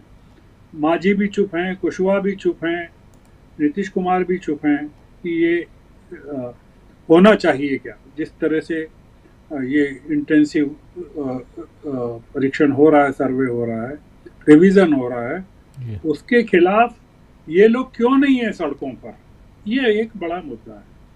इसलिए मेरा ऐसा मानना है कि अब 28 तारीख को क्या होता है और 1 अगस्त को क्या होता है, वोटर्स लिस्ट जो जारी होती है, क्योंकि अभी इलेक्शन कमीशन ने तारीखें भी घोषित नहीं की हैं चुनाव की जी, नहीं, तो वो इलेक्शन कमीशन के फैसले, इलेक्शन कमीशन की एक्सरसाइज पर सुप्रीम कोर्ट के फैसले के आधार पर पार्टियों में, खासकर एनडीए में, सीटों का बंटवारा होगा। आप ये मान जी, कांग्रेस और महागठबंधन में नहीं, एनडीए में। तो इसलिए ये बड़ा क्रूशियल मामला है जो, जैसा मैं देखता हूँ। जी जी जी, दो नेताओं के जो बयान आए हैं बस रख रहा हूं। एक तो चिराग पासवान का बयान, वो भी लॉ एंड ऑर्डर की बात कर रहे हैं, और विजय सिन्हा जो उप मुख्यमंत्री हैं वो भी अपनी सरकार को घेर रहे हैं, लॉ एंड ऑर्डर की बात कर रहे हैं कि पुलिस तंत्र जो है वो कितना कमज़ोर हो गई है, पुलिसिया तंत्र वहाँ पे ये। और इन सब के बीच तीसरी खबर ये है कि चुनाव आयोग ने अभी फिर एक प्रेस रिलीज जारी कर दी है, और उसमें प्रेस विज्ञप्ति में उनका कहना है कि लगभग बिहार के करीब सभी वोटरों से संपर्क कर लिया गया है, करीब सभी वोटरों से संपर्क कर लिया गया है। अब इसमें जो 2 करोड़ के लगभग लोग बाहर हैं उनसे कैसे संपर्क किया गया है वो चुनाव आयोग जाने, लेकिन उनका कहना है इस विज्ञप्ति में कि लगभग सभी वोटरों से संपर्क कर लिया गया है, और 80.11% वोटर अपने गणना प्रपत्र यानी फॉर्म को जमा कर चुके हैं। 80% से ज़्यादा वोटर जो हैं वो फॉर्म जमा भी कर चुके हैं। ये कौन सी जादू की छड़ी है वो नहीं समझ में आ रही है, लेकिन खैर इस पे आएंगे, अभी बात करेंगे हम। जल्दी से अमलेंदु जी आपका एक कमेंट लेना चाहता हूं और फिर चर्चा को आगे बढ़ाते हैं। अमलेंदु जी, इसी पे 80% तो हो गए। 7 करोड़ 90 लाख मतदाता हैं बिहार में। जनवरी 2025 के आंकड़े के हिसाब से जो सूची, जो लिस्ट बनी है उस हिसाब से 7 करोड़ 90 लाख, उसमें से सबसे संपर्क हो गया है। 80% लोगों ने फॉर्म को जमा भी कर दिया है। तब तो बल्ले बल्ले है, हो गया। अब कल परसों में खत्म किस्सा। बिल्कुल राजीव जी, मामला 80-20 का ही आ गया है। चुनाव आयोग कह रहा है कि 80-20 कर दिया चुनाव आयोग ने। अब अगर 80% आ गए चुनाव आयोग के पास राजीव जी, तो 20% भी ले ही ले भैया कल तक। फिर 80 के आ गए तो 20 के भी ले ही ले। ऐसा ना हो राजीव जी, जब 25 तारीख को बताए चुनाव आयोग कि भाई ये तो 120% आ गए। अगर इतनी जल्दी 80 आ गए और अभी 25 जुलाई में, अभी राजीव जी आज हो गई है 12 तारीख, यानी अभी 13 दिन बाकी है। तो अगर 12 दिन में 80% आ गए तो 13 दिन और जुड़ोगे तो कहीं 160% भी ना आ जाए। इतनी तीव्र गति से जो चल रहा है, आप धीमी गति के समाचार तो सुने थे, लेकिन चुनाव आयोग जो इतनी तीव्र गति के समाचार अगर सुना रहा है राजीव जी, तो ये तो बहुत शंकाएं पैदा कर रहा है। तो अब शंकाएं और कुछ हो जाती हैं, तो क्या 1-1.5 करोड़ जो है वो फर्जी वोट जो है वो भर्ती कर ली है चुनाव आयोग ने, जिनकी कहीं कोई जांच नहीं हो पाएगी। क्या इस तरह की कोई व्यवस्था कर ली है? और अगर चुनाव आयोग कह रहा है कि 80% ने जमा कर दिया, तो चुनाव आयोग को साथ साथ ये बताना चाहिए कि 80% लोगों ने क्या डॉक्यूमेंट जमा किए। क्योंकि जो राजीव जी खुद सरकार के आंकड़े, हमारे नहीं सरकार के जो आंकड़े हैं, उनमें जो पासपोर्ट है वो 2.कुछ% लोगों के पास है, 2.4%, 2.4%। और जो जन्म प्रमाण पत्र है वो 1.37% लोगों के पास है। और जो मैट्रिक वाले लगभग 15%, हाँ लगभग 14.7 यानी लगभग 15%। और वो जो आदिवासियों के जो पट्टे हैं वो 300 या 400 लोगों के पास है कुल मिलाकर। तो सब भी अगर राजीव जी जोड़ दिया जाए तो 20% भी नहीं होते। तो क्या भाई जो असली 20% वाले जिनके पास कागज है उनको ही छोड़ के बाकी 80% के ले लिए? यहाँ तो चुनाव आयोग कहना चाहता है, या फिर चुनाव आयोग ने 80-20 का काम कर लिया है, तो चुनाव को ये बताना चाहिए। तो मुझे लगता है कि 80-20 का काम चुनाव आयोग जिस पे लगा था शायद उसने वो काम कर लिया होगा। ऐसा भी हो सकता है, तो अभी आने वाला समय बताएगा कि हुआ क्या है और क्या नहीं होना है। लेकिन राजीव जी, चुनाव आयोग को जो सुप्रीम कोर्ट का आदेश है उसमें साफ तौर पर यह भी है कि अगर आप आधार कार्ड को और राशन कार्ड और मतदाता पहचान पत्र इनको अगर आप शामिल नहीं करते हैं तो आपको कारण बताना है कि आप इसको शामिल क्यों नहीं कर रहे हैं। चुनाव आयोग ने निश्चित तौर पे आदेश नहीं दिया है कि आप इसको शामिल कीजिए। चुनाव आयोग ने कहा है कि हम आपको सुझाव देते हैं कि आप इसको शामिल कीजिए, लेकिन अगर आप इसको शामिल नहीं करते, सुप्रीम कोर्ट ने चुनाव आयोग को, हाँ चुनाव आयोग का आदेश दिया है कि अगर आप इसको शामिल नहीं करते हैं तो चुनाव आयोग को सुप्रीम कोर्ट में अपने जो काउंटर एफिडेविट होगा उसमें बताना पड़ेगा कि उसका कारण क्या है कि आप उसको शामिल क्यों नहीं करते हैं। और चुनाव आयोग ने यह सवाल भी पूछ लिया था कि आपने जो 11 दस्तावेज मांगे हैं वो 11 दस्तावेज भी नागरिकता का प्रमाण पत्र नहीं है। अगर आप ये बात कहते हैं कि ये 3 चीजें जो है नागरिकता का प्रमाण पत्र नहीं है, बिल्कुल आपकी बात कायदे की ये तीनों नागरिकता का प्रमाण पत्र नहीं है, लेकिन आपने जो 11 दस्तावेज मांगे हैं वो भी नागरिकता का प्रमाण पत्र नहीं है। और तीसरी आपकी जो महत्वपूर्ण बात है कि नागरिकता आपको जांचने का अधिकार नहीं है। तो यानी एक तरीके से चुनाव आयोग की जो कानूनी नाकेबंदी है वो सुप्रीम कोर्ट का जो इंटरिम आदेश भी नहीं कहा जा सकता है, जो भी चुनाव आयोग की टिप्पणी है उसमें ये राजीव जी नेत है, जो आदेश उनको काउंटर एफिडेविट दाखिल करने के लिए दिया गया है। तो इसको आप ये कह सकते हैं कि काउंटर एफिडेविट जो दाखिल करने का आदेश है उसमें ये बातें नेत हैं। तो इस पर ही आगे की बहस अब होगी। तो इसलिए ऐसा नहीं है कि चुनाव आयोग को एकदम खुली छूट मिल गई है कि वो उस बातों को माने या ना माने। नहीं माने, बिल्कुल नहीं मानेगा, हम भी जानते हैं कि नहीं मानेगा, नहीं कहेगा, लेकिन कारण उसे बताना पड़ेगा। और जब वो कारण बताएगा उसी कारण पर फिर आगे बहस चलेगी कि अगर आप ये बता रहे हैं कि ये नागरिकता के प्रमाण पत्र नहीं है तो आपने 11 दस्तावेज जो दिए हैं वो भी नागरिकता के प्रमाण पत्र नहीं है। जी जी। इस बीच एक ट्वीट आया है अभी, लालू प्रसाद यादव का एक ट्वीट है, जरा मैं चाहूंगा स्क्रीन पर ले आइए। देखिए ट्वीट, गांठ बहुत घनघोर है। ये यहाँ पर लालू प्रसाद यादव इन्हें लोक सेवा ही नहीं बल्कि कुर्सी की चिंता है। इसमें तस्वीर में देखिए आप, जितने भी हैं, चिराग पासवान लटके हुए नज़र आ रहे हैं, नरेंद्र मोदी भी हैं इधर, ये सब, लेकिन सबसे नीचे इधर कुर्सी से नीचे गिरा हुआ कौन है? ये देखिए, ये नीतीश बाबू की तरह दिखाई दे रहे हैं। सब मिलकर गिरा दिए नीतीश कुमार को। ये गांठ बहुत घनघोर है। इन्हें लोक सेवा की नहीं बल्कि कुर्सी की चिंता है। ये जो बात यहाँ लिख रहे हैं लालू प्रसाद यादव, इसके बहुत मायने हैं।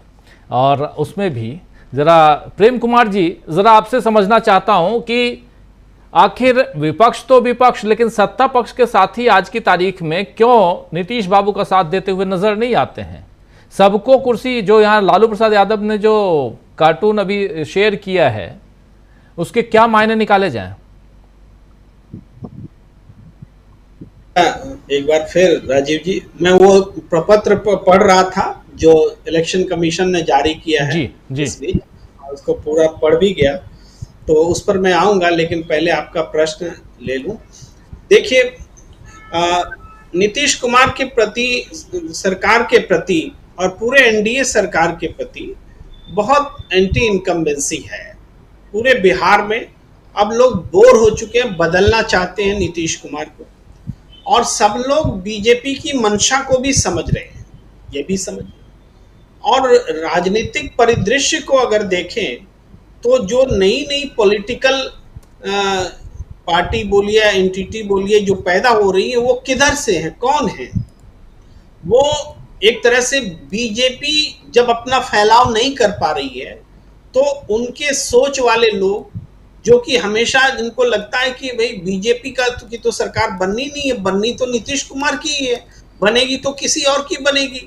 तो एक जैसे प्रशांत किशोर का उदय हुआ है, वो, और उनके साथ जो लोग जुड़ रहे हैं, और मैं पूरे विश्वास के साथ और अपने हाल के बिहार दौरे में, एक महीने भर के दौरे के हिसाब से जो मैंने पाया, उसके हिसाब से कह रहा हूँ कि प्रशांत किशोर के इर्द गिर्द जो शक्तियां खड़ी हो रही हैं, वो हैं जो जिनको लगता है बीजेपी नहीं तो कौन, तो चलिए प्रशांत किशोर को फिर उसके साथ खड़ा होना चाहिए।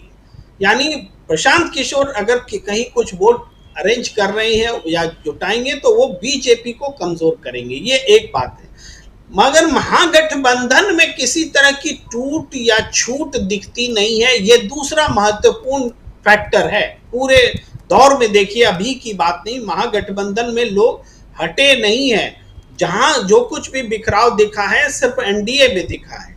चाहे चिराग पासवान नीतीश कुमार के खिलाफ कैंपेन करें, चाहे प्रशांत किशोर नीतीश कुमार के साथ कैंपेन करें, उनकी दलबहियां सबके साथ जगजाहिर है। तो ये जो खेमा है बीजेपी का, ये दरअसल डरा हुआ है कि सत्ता हमें मिलेगी कि नहीं। डर सत्ता खो जाने का है, और तिकड़म सत्ता को पाने के लिए है। जो कुछ भी हम तिकड़म देख रहे हैं, वो सत्ता को पाने के तिकड़म है। ये तिकड़म विभिन्न राजनीतिक दलों में सेंधमारी का हो, भ्रष्टाचार का हो, पैसे से खरीद बिक्री का हो, जो आने वाले समय में भी दिखेंगे और कई स्टेट्स में भी दिखे, चुनाव आयोग के दुरुपयोग का हो, और किस्म किस्म के जो फैसले आ रहे हैं उसका हो। ये सब तिकड़म है। अभी देखिए, चुनाव आयोग ने जो आज जारी किया है, उसको मैं बता रहा हूं कि कह रहे हैं 80% से ज्यादा फॉर्म प्रपत्र भर लिए गए। अभी एक दिन पहले तो 2/3 फॉर्म भरे गए थे, और सब के सब बीएलओ जो हैं उन्होंने अपलोड किए हैं। अब बोलिए राजीव जी, इसी बात की तो हम लोग चर्चा करते थे लोकसभा चुनाव से लेकर तमाम चुनाव में, कि वो सारी चीजें, डाटा तुरंत क्यों नहीं अपलोड कर देते हैं। जब चुनाव का डाटा अपलोड करने का सवाल आता है, वो फॉर्म जो तरह तरह के फॉर्म होते, फॉर्म 16 वगैरह, फॉर्म मैं भूल रहा हूँ, वो चुनाव में जिसकी बहुत चर्चा हुई थी, फॉर्म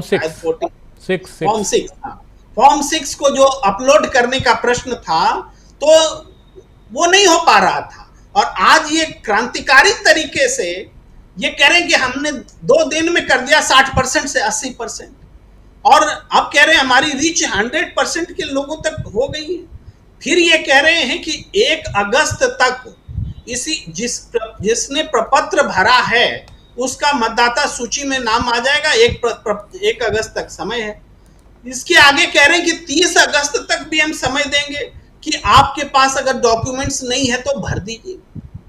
तो बिना डॉक्यूमेंट्स के 1 अगस्त तक क्या ड्रामा हो रहा है? 1 अगस्त तक जो ये कवायद हो रही है इसमें कोई डॉक्यूमेंट्स ही नहीं है, सिर्फ प्रपत्र भर दो।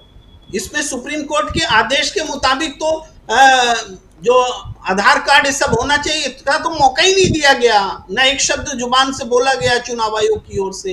यानी इन्होंने सुप्रीम कोर्ट को भी नहीं माना और अपने मन से प्रपत्र भरवाए, बिना सबूत के भरवाए, और उन सब जो लिस्ट तैयार होगी उस लिस्ट से सत्यापन नहीं होगा, उसमें घोर मट्ठा होगा। कुछ नए वोटर्स जुड़ेंगे और जिनके पास कोई सबूत नहीं होगा, और रोका उनको जाएगा जिनको रोकना है, उनको 30 अगस्त तक का टाइम देने का नाटक भी होगा।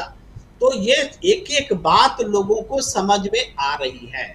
चुनाव के अपहरण करने की जो लगातार कोशिशें सफल रही हैं, उसको एक बार फिर से सफल करने की कोशिश में पूरा चुनाव आयोग और सरकार मिल करके लगा हुआ है। सुप्रीम कोर्ट की भी सुनने को तैयार नहीं है।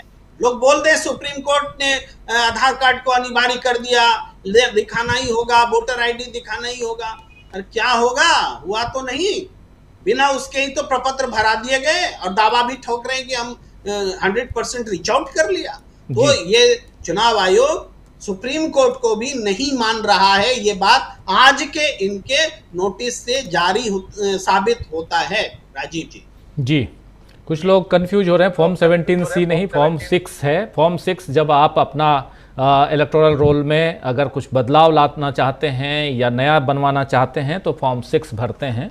खैर, लेकिन यहाँ मामला फॉर्म 6 या 17C का नहीं, 17/6 उस समय का है जब आप वोट देने जाते हैं, उस समय का है, और उस पर हम लोग कई बार चर्चा कर चुके हैं।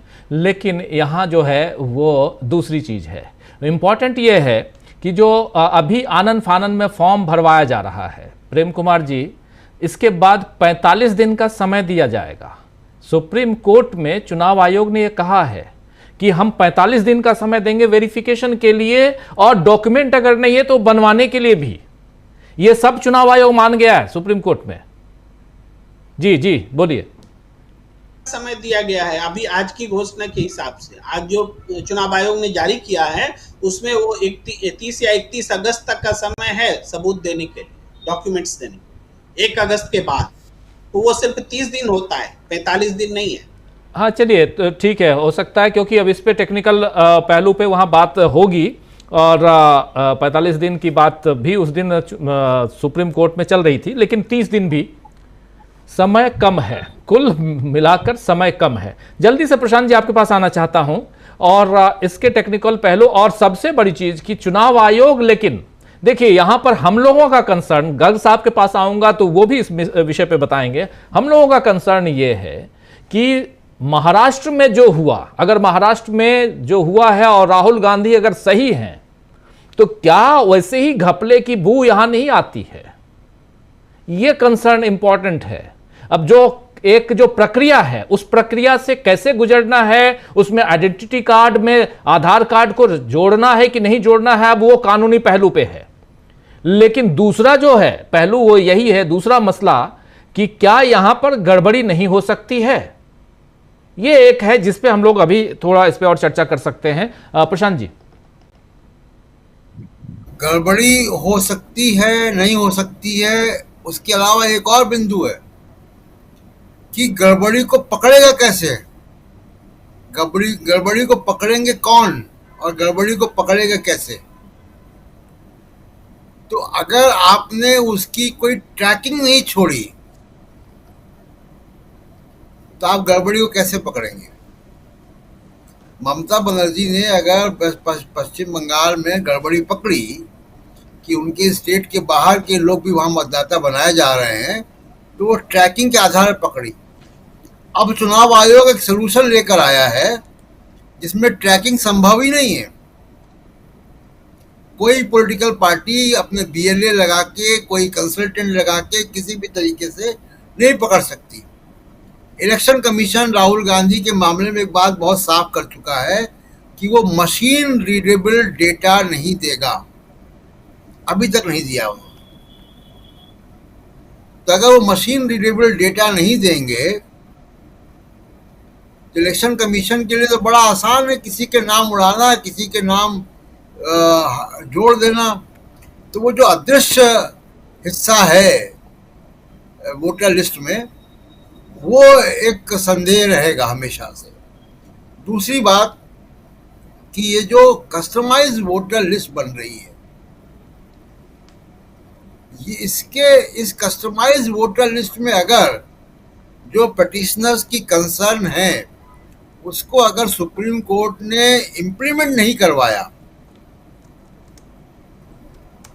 तो बड़ा मुश्किल होगा चुनाव के नतीजों पर विश्वास करना। फिर वो चुनाव नहीं होगा, एक खिलवाड़ होगा और एक औपचारिकता होगी कि हमने वोट डाला और जैसा मैं पहले कह रहा था कि वो पुतिन की तरह या किम जोंग जुंग की तरह से चुनाव हो जाएंगे। तो एक सबसे बड़ा महत्वपूर्ण पहलू ये है। दूसरा ये कि देखिए सुप्रीम कोर्ट को भारत के संविधान ने बहुत अपार शक्तियां दी हैं। विश्व का सबसे मजबूत सुप्रीम कोर्ट जो है वो भारत का सुप्रीम कोर्ट है, जो अपने जज खुद अपॉइंट करता है। बहुत ताकतवर है हमारा सुप्रीम कोर्ट। अपने कंटेम्प्ट का पनिशमेंट भी खुद ही करता है। और ये भारत के संविधान ने बहुत ही स्पष्ट तौर पे सुप्रीम कोर्ट को ये शक्तियां दी हैं ताकि वो चेक एंड बैलेंस बना रहे। ये इतनी अपार शक्तियां, इतने बड़े बड़े बंगले, इतनी तनख्वाह, इतना टैक्स पेयर का पैसा सुझाव देने के लिए नहीं है, ये आदेश देने के लिए है, निर्देश देने के लिए है। मुझे लगता है कि एक मौका सुप्रीम कोर्ट ने चुनाव आयोग को दिया है। वो मौके का अगर उनको लगेगा सुप्रीम कोर्ट को कि उस मौके पे उन्होंने कोई करेक्शन नहीं किया है अपनी अप्रोच में, तो सुप्रीम कोर्ट को अपने संवैधानिक अधिकार का प्रयोग करते हुए इस चुनाव में जो है वो जो शुद्धिकरण तथा कथित हो रहा है उसको स्पष्ट करना चाहिए, क्योंकि सुप्रीम कोर्ट का काम भारत के नागरिकों की संवैधानिक अधिकारों की रक्षा करना है। और इलेक्शन कमीशन का जो इंटेंट दिखाई दे रहा है वो बिहार के तमाम नागरिक, जो भारत के नागरिक भी है, वो बहुत बड़े संख्या में लोगों को मताधिकार से वंचित करना है, जो कि बेसिक फंडामेंटल राइट है। अब बात आती है जी बिहार के बाहर जो लगभग 2.25 करोड़ या 2 करोड़ लोग हैं, उनके फॉर्म क्यों नहीं भरवाए गए?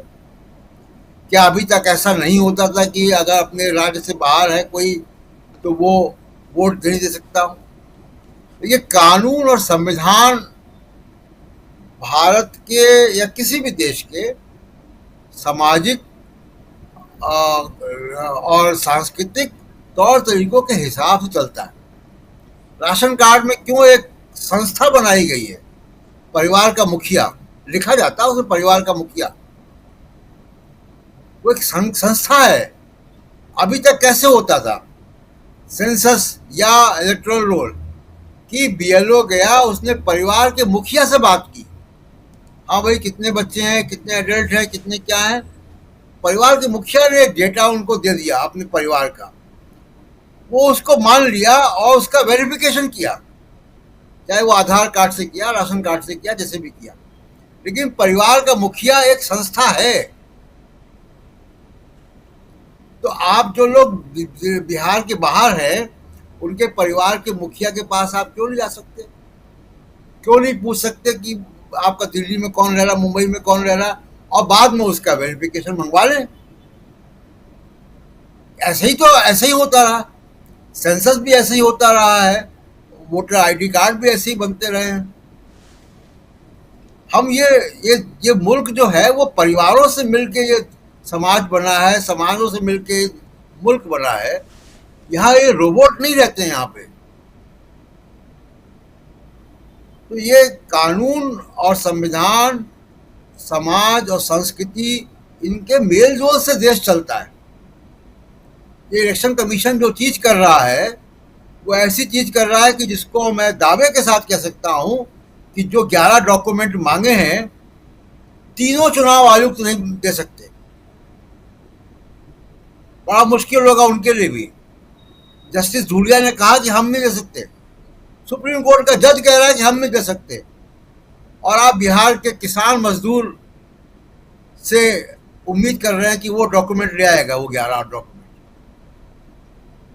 ये तो जो जो जो फ्रांस की रानी के बारे में कहा जाता है कि ब्रेड नहीं है तो केक खा सकते थे, ये वैसे ही सोल्यूशन है।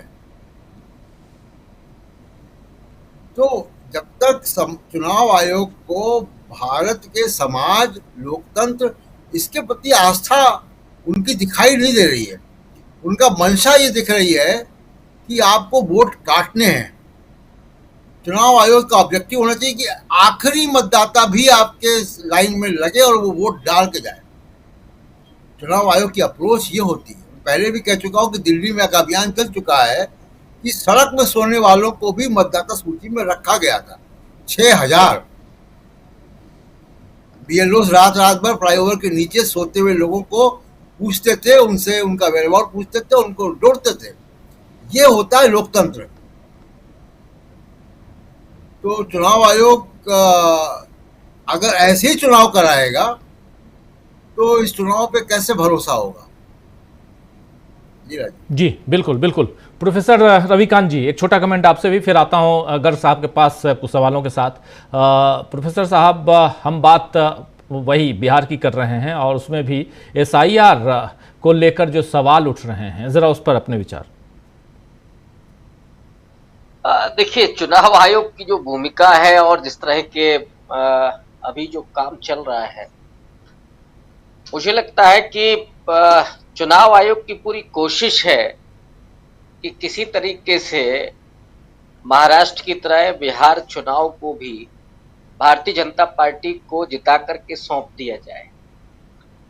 लेकिन महत्वपूर्ण ये है कि विपक्ष इस बार जिस तरीके से मुस्तैद है और जो लीडरशिप है, एकदम यंग लीडरशिप और बहुत जुझारू, और उनको मालूम है कि ये चुनाव अगर हमारे हाथ से निकलता है तो निश्चित रूप से लोगों में हताशा पैदा होगी और ये तमाम जो संस्थाएं हैं जहां पर संघी बैठे हुए हैं वो और ज्यादा बेलगाम हो जाएंगे।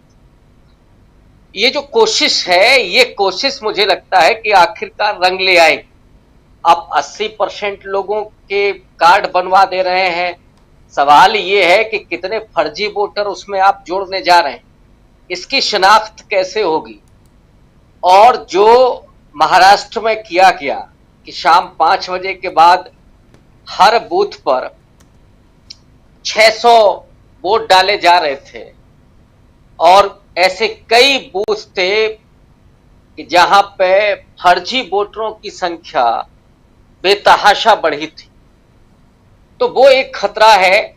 और इस लोकतंत्र को खत्म करने की जो साजिश चल रही है कि केवल एक प्रहसन भर रह जाए और लोगों का विश्वास उसमें खत्म हो जाए, ये पूरी साजिश चल रही। धीरे धीरे लोग ही इस बात को छोड़ दें कि हमारा कोई राजनीतिक अधिकार भी है, और लोकतंत्र को, जो डॉक्टर अंबेडकर की चेतावनी थी संविधान सभा के अपने अंतिम भाषण में कि संविधान उस दिन फेल हो जाएगा कि जब लोकतंत्र को लोगों का बजाय लोगों के लिए कर दिया जाएगा। 5 किलो राशन लीजिए, कुछ नकदी लीजिए और खामोश बैठे रहिए 5 साल की। जबकि लोकतंत्र में जितना महत्व तो सत्ता पक्ष का है, उससे कतई कम विपक्ष का नहीं है। पहले तो ये भी होता था कि मीडिया भी एक पक्ष होता था, विपक्ष के साथ ही तमाम संवैधानिक संस्थाओं के अंकुश होते थे सत्ता पक्ष पर। लेकिन अब ये सब तो बेलगाम हो चुके हैं, बल्कि उस पूरे पार्टी का, सरकार का हिस्सा बन चुके हैं। तो ऐसे में इस विपक्ष से उम्मीद है, जिसमें अभी संघर्ष करने का मादा है, और लोगों के भीतर जो विश्वास दरक रहा है उस विश्वास को वापस लाने की जो कोशिश है, वही कोशिश बिहार में लोकतंत्र को, ये बिहार का चुनाव का जो नतीजा है होने वाला है वो सिर्फ हार जीत का फैसला नहीं करने जा रहा, बल्कि लोकतंत्र के हार और जीत का भी फैसला करने जा रहा है। इसलिए ये ज्यादा महत्वपूर्ण है बिहार का चुनाव, और उसमें खास करके चुनाव आयोग की जो हरकत है और वहां से लेकर के विपक्ष की भूमिका तक। राजीव जी बिल्कुल बिल्कुल। गर साहब, आपके पास आना चाहता हूं। बिहार की भूमिका, विपक्ष, इन सब की बात हम कर रहे हैं। आप ही कह रहे थे कि इन लोगों का, खासकर चिराग पासवान या इस खेमे की, इन लोगों की बात करने का अभी कोई मतलब भी नहीं है, लेकिन कुछ नेता हैं जो महत्वपूर्ण भूमिका निभा सकते हैं, जिसमें प्रशांत किशोर जैसे नेता आने वाले समय में, इनकी भूमिकाओं पर भी हम बात करेंगे। लेकिन सवाल यहाँ ये आता है कि क्या एक साजिशन, एक पूरी की पूरी तैयारी की जा रही है, और जैसे महाराष्ट्र या हरियाणा या दिल्ली, इस पर जो सवाल उठाए गए उन सवालों से इतर क्यों वो वैसे सवाल ना उठाए जाएं। प्रशांत टंडन जी जो कह रहे हैं कि वेस्ट बंगाल में ममता बनर्जी ने पकड़ा और उसको लेकर भी चुनाव आयोग में वहां पर हाजिरी लगाई गई, कहा गया कि वहां गड़बड़ियां चल रही हैं, उन सब से बचते हुए ये SIR लाया गया है क्या? आपका इस पर क्या नजरिया है? एक तो ये, और दूसरी बात इसके साथ साथ कि आखिर यहां पर नीतीश बाबू की पार्टी की चुप्पी के क्या मायने हैं? देखिए, मैं अभी मध्य प्रदेश में बीजेपी की सरकार है और राज्य निर्वाचन आयोग ने एक रिपोर्ट प्रकाशित की है। राज्य निर्वाचन आयोग ने, बीजेपी की सरकार है उसमें 7,95,000 7.95 लाख पते, एड्रेसेस ऐसे हैं जहां 20 से ज्यादा वोटर्स हैं। आप सोच लीजिए कि 7,95,000 एड्रेस ऐसे हैं घरों के जहां वोटर्स की जो संख्या है 20 से ज्यादा है। 1696 मतलब लगभग 1700 पते ऐसे हैं जी, जहां वोटर्स 50 से 100 तक हैं। अब आप सोचिए कि क्या नंबर होगा। जो फर्जी वोटर्स हैं उनका नंबर आप निकाल लीजिए। ये राज्य निर्वाचन आयोग की रिपोर्ट है, ये और किसी की नहीं है। और मध्य प्रदेश में चुनाव को लेकर, धांधली को लेकर जो आरोप लगा था वो उसकी पुष्टि होती है इससे जी। इसमें कुल मिलाकर राजीव जी ये खेल है कि बीजेपी को 40-50 सीटें ही चाहिए एडिशनल। उसको मतलब सरकार बनाने के लिए कोई बहुत बड़ा खेल नहीं करना है। महाराष्ट्र में भी वही खेल किया गया। अगर आप पता करें महाराष्ट्र की जो वोटर्स लिस्ट में जो फर्जी वोटर्स का जो आरोप लगता है वो किन कॉन्स्टिट्यूएंसीज में, सिलेक्टेड कॉन्स्टिट्यूएंसीज को लेकर लगता है, पूरे महाराष्ट्र को लेकर नहीं लगता है। तो एग्जैक्टली ये जो पूरी एक्सरसाइज है वो बिहार को जीतने की है, क्योंकि अगर बीजेपी या एनडीए हार जाता है तो दिल्ली में सरकार गिर जाएगी। पूरा का पूरा मामला ये है। जैसे ही महागठबंधन की सरकार, एनडीए की सरकार बिहार में हारी, नीतीश कुमार की पहली घोषणा होगी कि वो केंद्र सरकार को समर्थन वापस ले रहे हैं। नीतीश कुमार को अगर मुख्यमंत्री नहीं बनाया, एनडीए जीत गया, तो भी नीतीश कुमार कहेंगे कि मैं जेडीयू समर्थन वापस ले रहा है।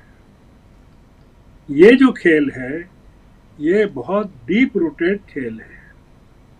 इसलिए इसमें बिहार को जीतना, आप ये मान के चलिए कि इस एक्सरसाइज में सुप्रीम कोर्ट की भूमिका, इलेक्शन कमीशन की भूमिका और ये जो अलाइज हैं एनडीए के, उनकी भूमिका सबकी इम्पोर्टेंट है, क्योंकि बिहार को जीतने का मतलब है कि देश को जीतना, आगे की तैयारी करना, बंगाल की तैयारी करना, असम की तैयारी करना, और ये फर्जीवाड़ा एक्सपोज हो जाएगा अगर ये लिया गया पूरा का पूरा मामला। तेजस्वी ने और राहुल गांधी ने जो वहाँ आंदोलन चलाया है सड़कों पर, वो केवल और केवल इसलिए है कि ये जिन लोगों को बाहर करना चाहते हैं, ये वो लोग हैं जिनकी इनको जरूरत ही नहीं है, देश में ही जरूरत नहीं है, क्योंकि यही लोग हैं जो जाति जनगणना की मांग करते हैं, यही लोग हैं जो रिजर्वेशन की मांग करते हैं, यही लोग नौकरी की मांग करते हैं। तो जब हुकूमत को इन लोगों की जरूरत ही नहीं है, तो फिर इन लोगों के नाम वोटर्स लिस्ट में क्यों होना चाहिए? और जो लोग बचेंगे फाइनली वोटर्स लिस्ट में बिहार के, उनके लिए नया आइडेंटिटी कार्ड बन जाएगा जो कि आधार से अलग होगा, और फिर वही आइडेंटिटी कार्ड का नमूना पूरे देश में लागू होगा। तो ये जो है, अब हम इसको रिकॉग्नाइज करते हैं, और जो कहा गया है कि इसके जरिए नागरिकता कानून को लागू किया जा रहा है पीछे के दरवाजे से, ये वही काम होने वाला है। सुप्रीम कोर्ट ने आगाह किया है कि भाई इलेक्शन कमीशन की मंशा को लेकर, उसकी प्रक्रिया को लेकर या उसकी इमेज को लेकर कोई प्रतिकूल टिप्पणियां नहीं की जाएं। ठीक है, हम मतलब कोई टिप्पणी नहीं कर सकते कि ये इलेक्शन कमीशन कोई बहुत बड़ा फर्जीवाड़ा कर रहा है, जानबूझ करके कर रहा है, या ये जो इंटेंसिव रिवीजन है ये पूरी की पूरी एक धांधली का काम है, हम नहीं कह सकते। पर हमको जो इसमें से नज़र आता है वो ये नज़र आता है कि कोई बड़ा प्रयोग, जैसे ऑपरेशन सिंदूर को लेकर हमारे यहाँ के डिप्टी आर्मी चीफ ने ये कहा कि चीन ने अपने हथियारों की ऑपरेशन सिंदूर में लाइव टेस्टिंग की। आपने अगर वो देखा हो जी, कि भाई जो उसके विमानों की टेस्टिंग हुई, उसकी मिसाइलों की हुई। ये जो बिहार का चुनाव है, इसमें भारतीय जनता पार्टी के जरिए लाइव टेस्टिंग होने वाली है नागरिकता कानून की, और आप पाएंगे कि बिना नाम लिए नागरिकता कानून का ये पूरे के पूरे बिहार में जो होने वाला है, जानबूझ करके बिहार को असंतोष की तरफ, हिंसा की तरफ, प्रोटेस्ट की तरफ धकेला जा रहा है। ये कोई छोटी बात नहीं है। जो प्रदर्शन हुआ राहुल गांधी के नेतृत्व में या तेजस्वी के नेतृत्व में, आपने देखा किस तरह से लोग सड़कों पर उतरे। तो सरकार को भी पता है, इलेक्शन कमीशन को भी पता है। इसका मतलब ये है कि वो लोग किसी भी इवेंचुअलिटी के लिए तैयार हैं। एक चीज़ ये समझना चाहिए कि उनको पता है क्या रिएक्शन होगा, तो वो उसके लिए उनकी तैयारी है जी, कि अगर ये चीज़ ऐसी होती है तो उनको क्या क्या करना है। तो उसमें बहुत सारी चीज़ें हैं। उसमें इलेक्शन को टालकर राष्ट्रपति शासन लगाना भी शामिल हो सकता है। तो नीतीश कुमार ऑटोमेटिकली बाहर हो जाएंगे उस प्रक्रिया में, बिल्कुल, है ना। एडवाइजर्स नियुक्त हो जाएंगे, और इसको एक लॉन्ग टर्म स्ट्रेटेजी के तौर पर देखना चाहिए। ये बहुत बड़ा, इसमें सरकार जब कॉन्फिडेंस खो देती है ना राजीव जी, कि उसको लगता है कि लोग साथ नहीं है, जैसा मैंने पिछली बार भी शायद डिबेट में कहा था जी, कि 2011 से ये हुकूमत सत्ता में है, तो 2015 का भी चुनाव बिहार में करवा लिया मोदी जी ने, 2020 का भी करवा लिया। तब उनको नहीं लगा, उनको लगा, कॉन्फिडेंट थे कि एनडीए जीत जाएगी। अब उनको सब जगह लग रहा है एनडीए हारने वाली है। तो हारने वाली है तो फिर वो एक जगह तो हारेगी नहीं। वो महाराष्ट्र में भी हारने वाली थी तो जितवाया गया, हरियाणा में भी हारने वाली थी, जितवाया गया, दिल्ली में भी हारने वाली थी, जितवाया गया, बिहार में भी हारने वाली है तो उसको जितवाया जाएगा। इसलिए आप इसको, हमारी जो चिंता है अलग किस्म की है। वो चिंता केवल कुछ मतदाता बाहर निकल रहे हैं वो नहीं है। ये सबके फॉर्म ले लेंगे, सारे कर लेंगे।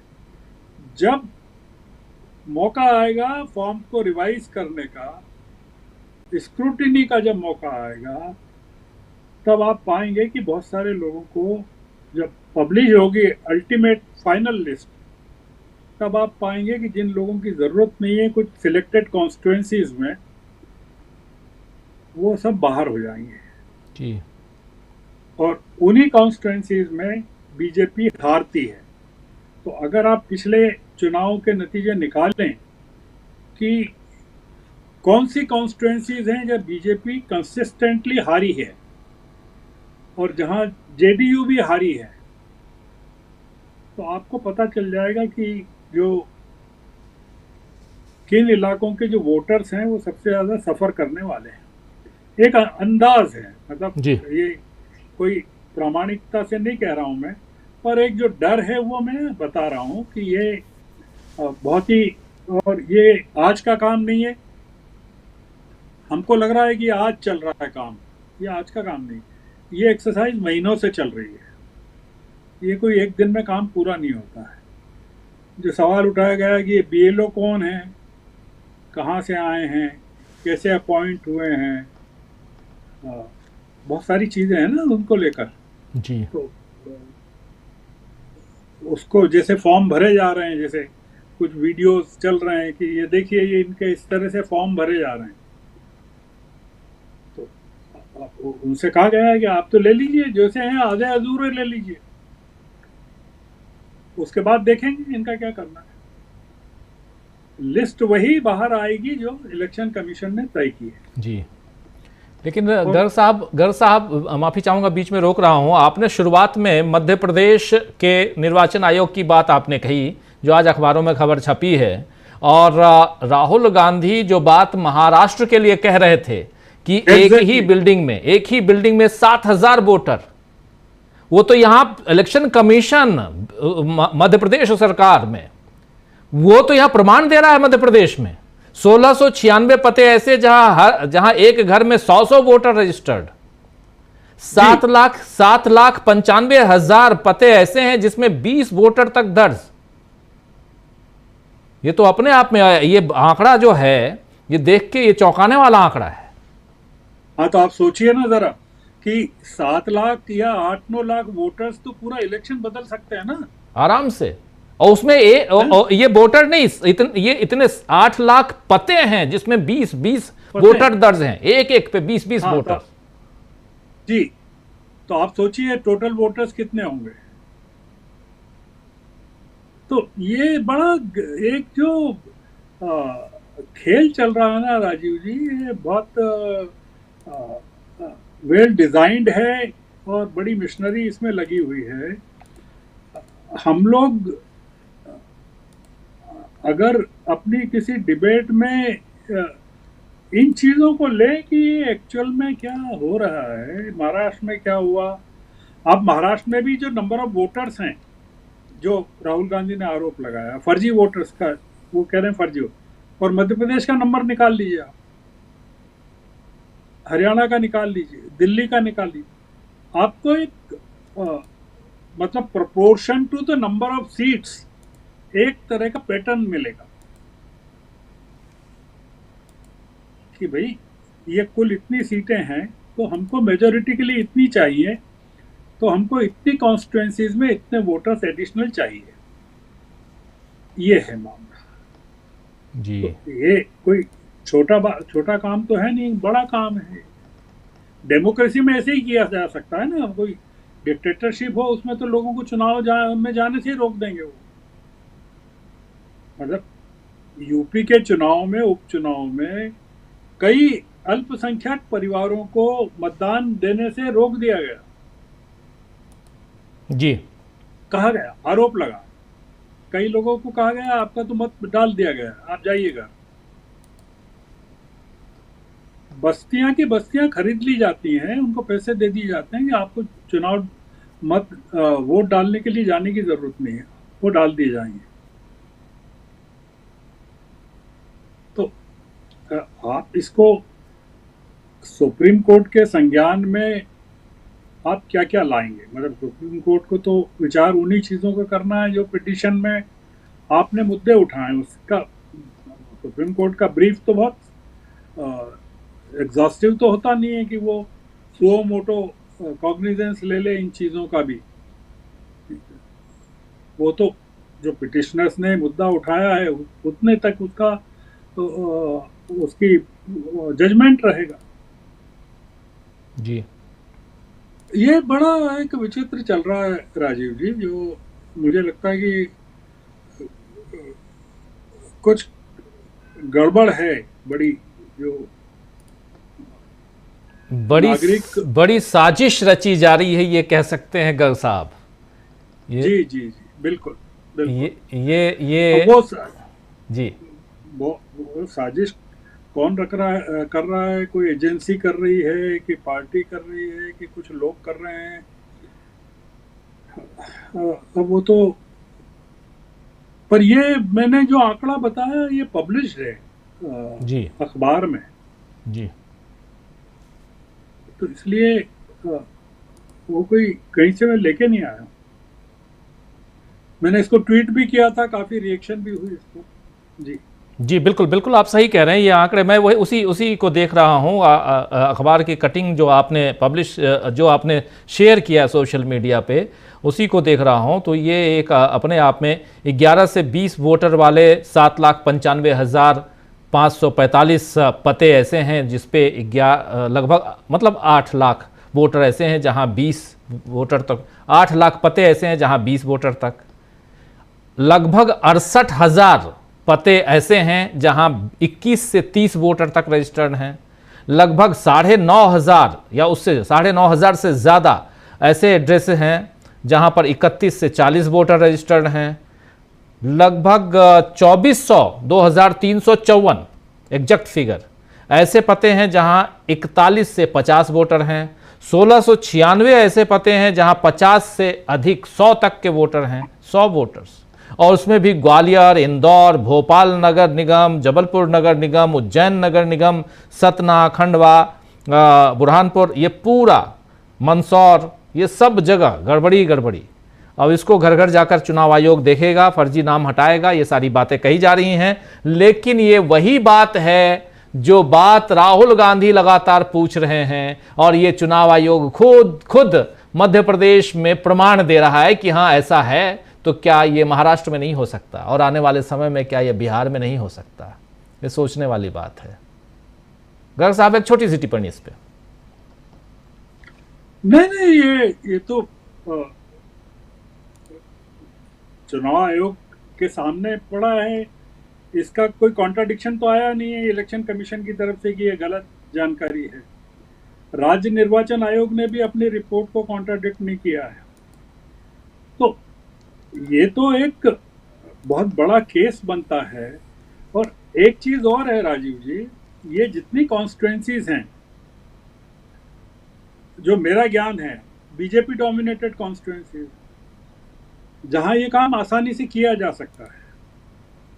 ये इस तरह का है पूरा का पूरा मामला। ये जितने इलाके बताए गए हैं इसमें, चाहे मंदसौर का हो या इंदौर का हो या ग्वालियर का या और तमाम जगह जो बताई गई हैं, तो आप देखिए ना कि कितना तरकीब से ये चीज़ें की गई हैं।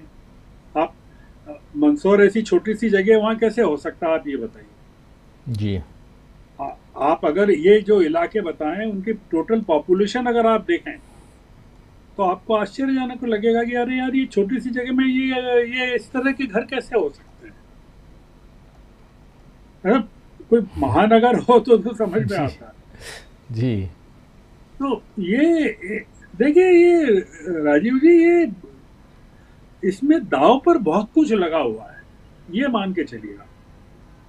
इस सरकार के लिए या इस हुकूमत के लिए दाव पर बहुत कुछ लगा हुआ है। सरकार क्या करती है, इन चीज़ों से ध्यान हटाने के लिए, डिबेट को और कहीं ले जाने के लिए, आप देखिए कि वो डिबेट ये चल रही है कि डोभाल साहब ने ये कहा जी, वो डिबेट ये चल रही है कि भागवत साहब ने ये कह दिया।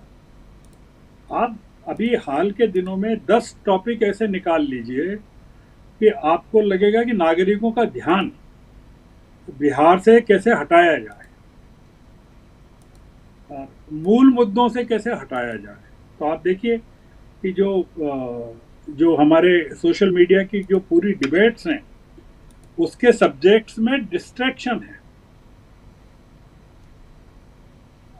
कि जी, आपको लगा दिया कि अरे ये देखिए, आप विमान की रिपोर्ट आ गई कि स्विच किसने निकाल दिए, अब आप उस पर लग जाइए। गुजरात का पुल कैसे टूट गया, उस पर लग जाइए। तो ये जो लोकतंत्र का पुल ध्वस्त हो रहा है पूरे के पूरे बिहार में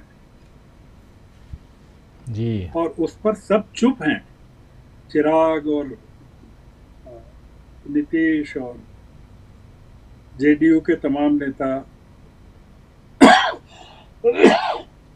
वो सब चुप है।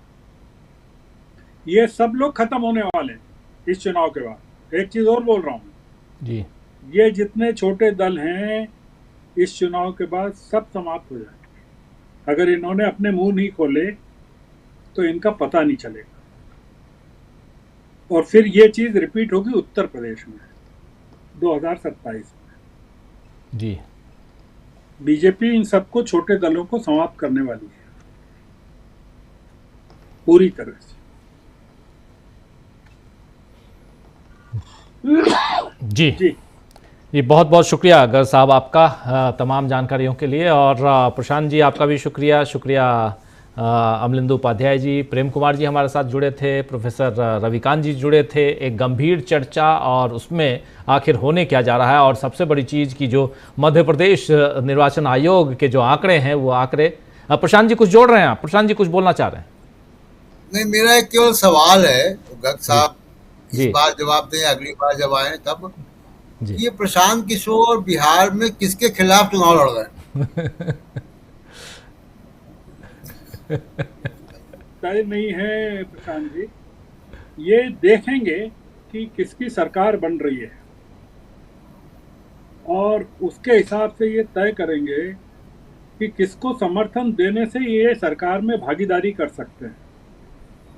एक तो चीज प्रशांत जी ये निश्चित है कि ये नीतीश कुमार के पूरी तरह खिलाफ हैं।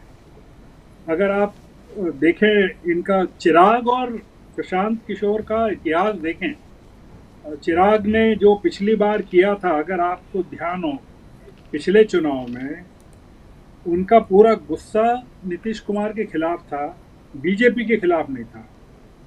तो उन्होंने सारे कैंडिडेट्स अपने नीतीश कुमार की पार्टी के खिलाफ खड़े किए।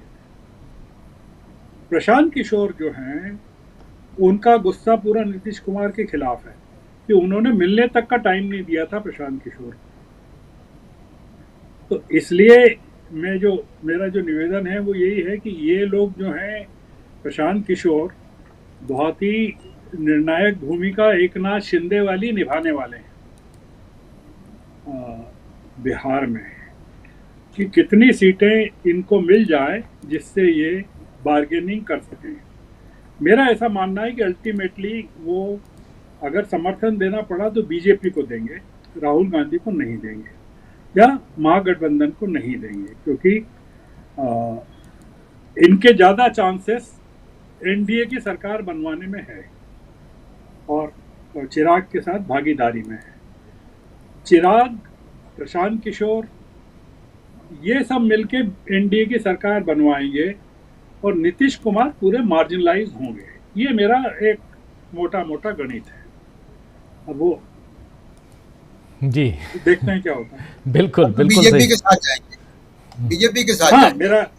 जी मेरा ये, क्योंकि उनके जीवन की शुरुआत ही मोदी जी खिलाफ से हुई चुनाव है। लड़ रहे हैं।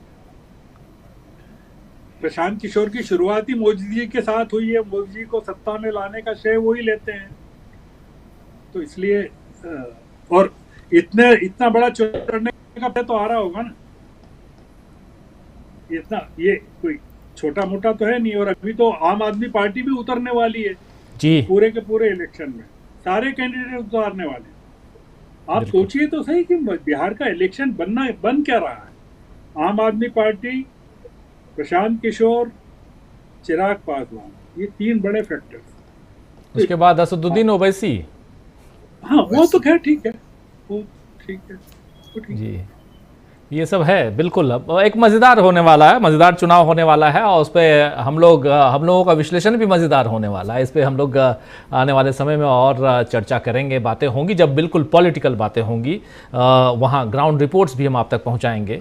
तो बहुत बहुत शुक्रिया गर्ग साहब आपका, प्रशांत जी आपका, अमलेंदु जी आपका, आप तमाम साथियों का बहुत बहुत शुक्रिया।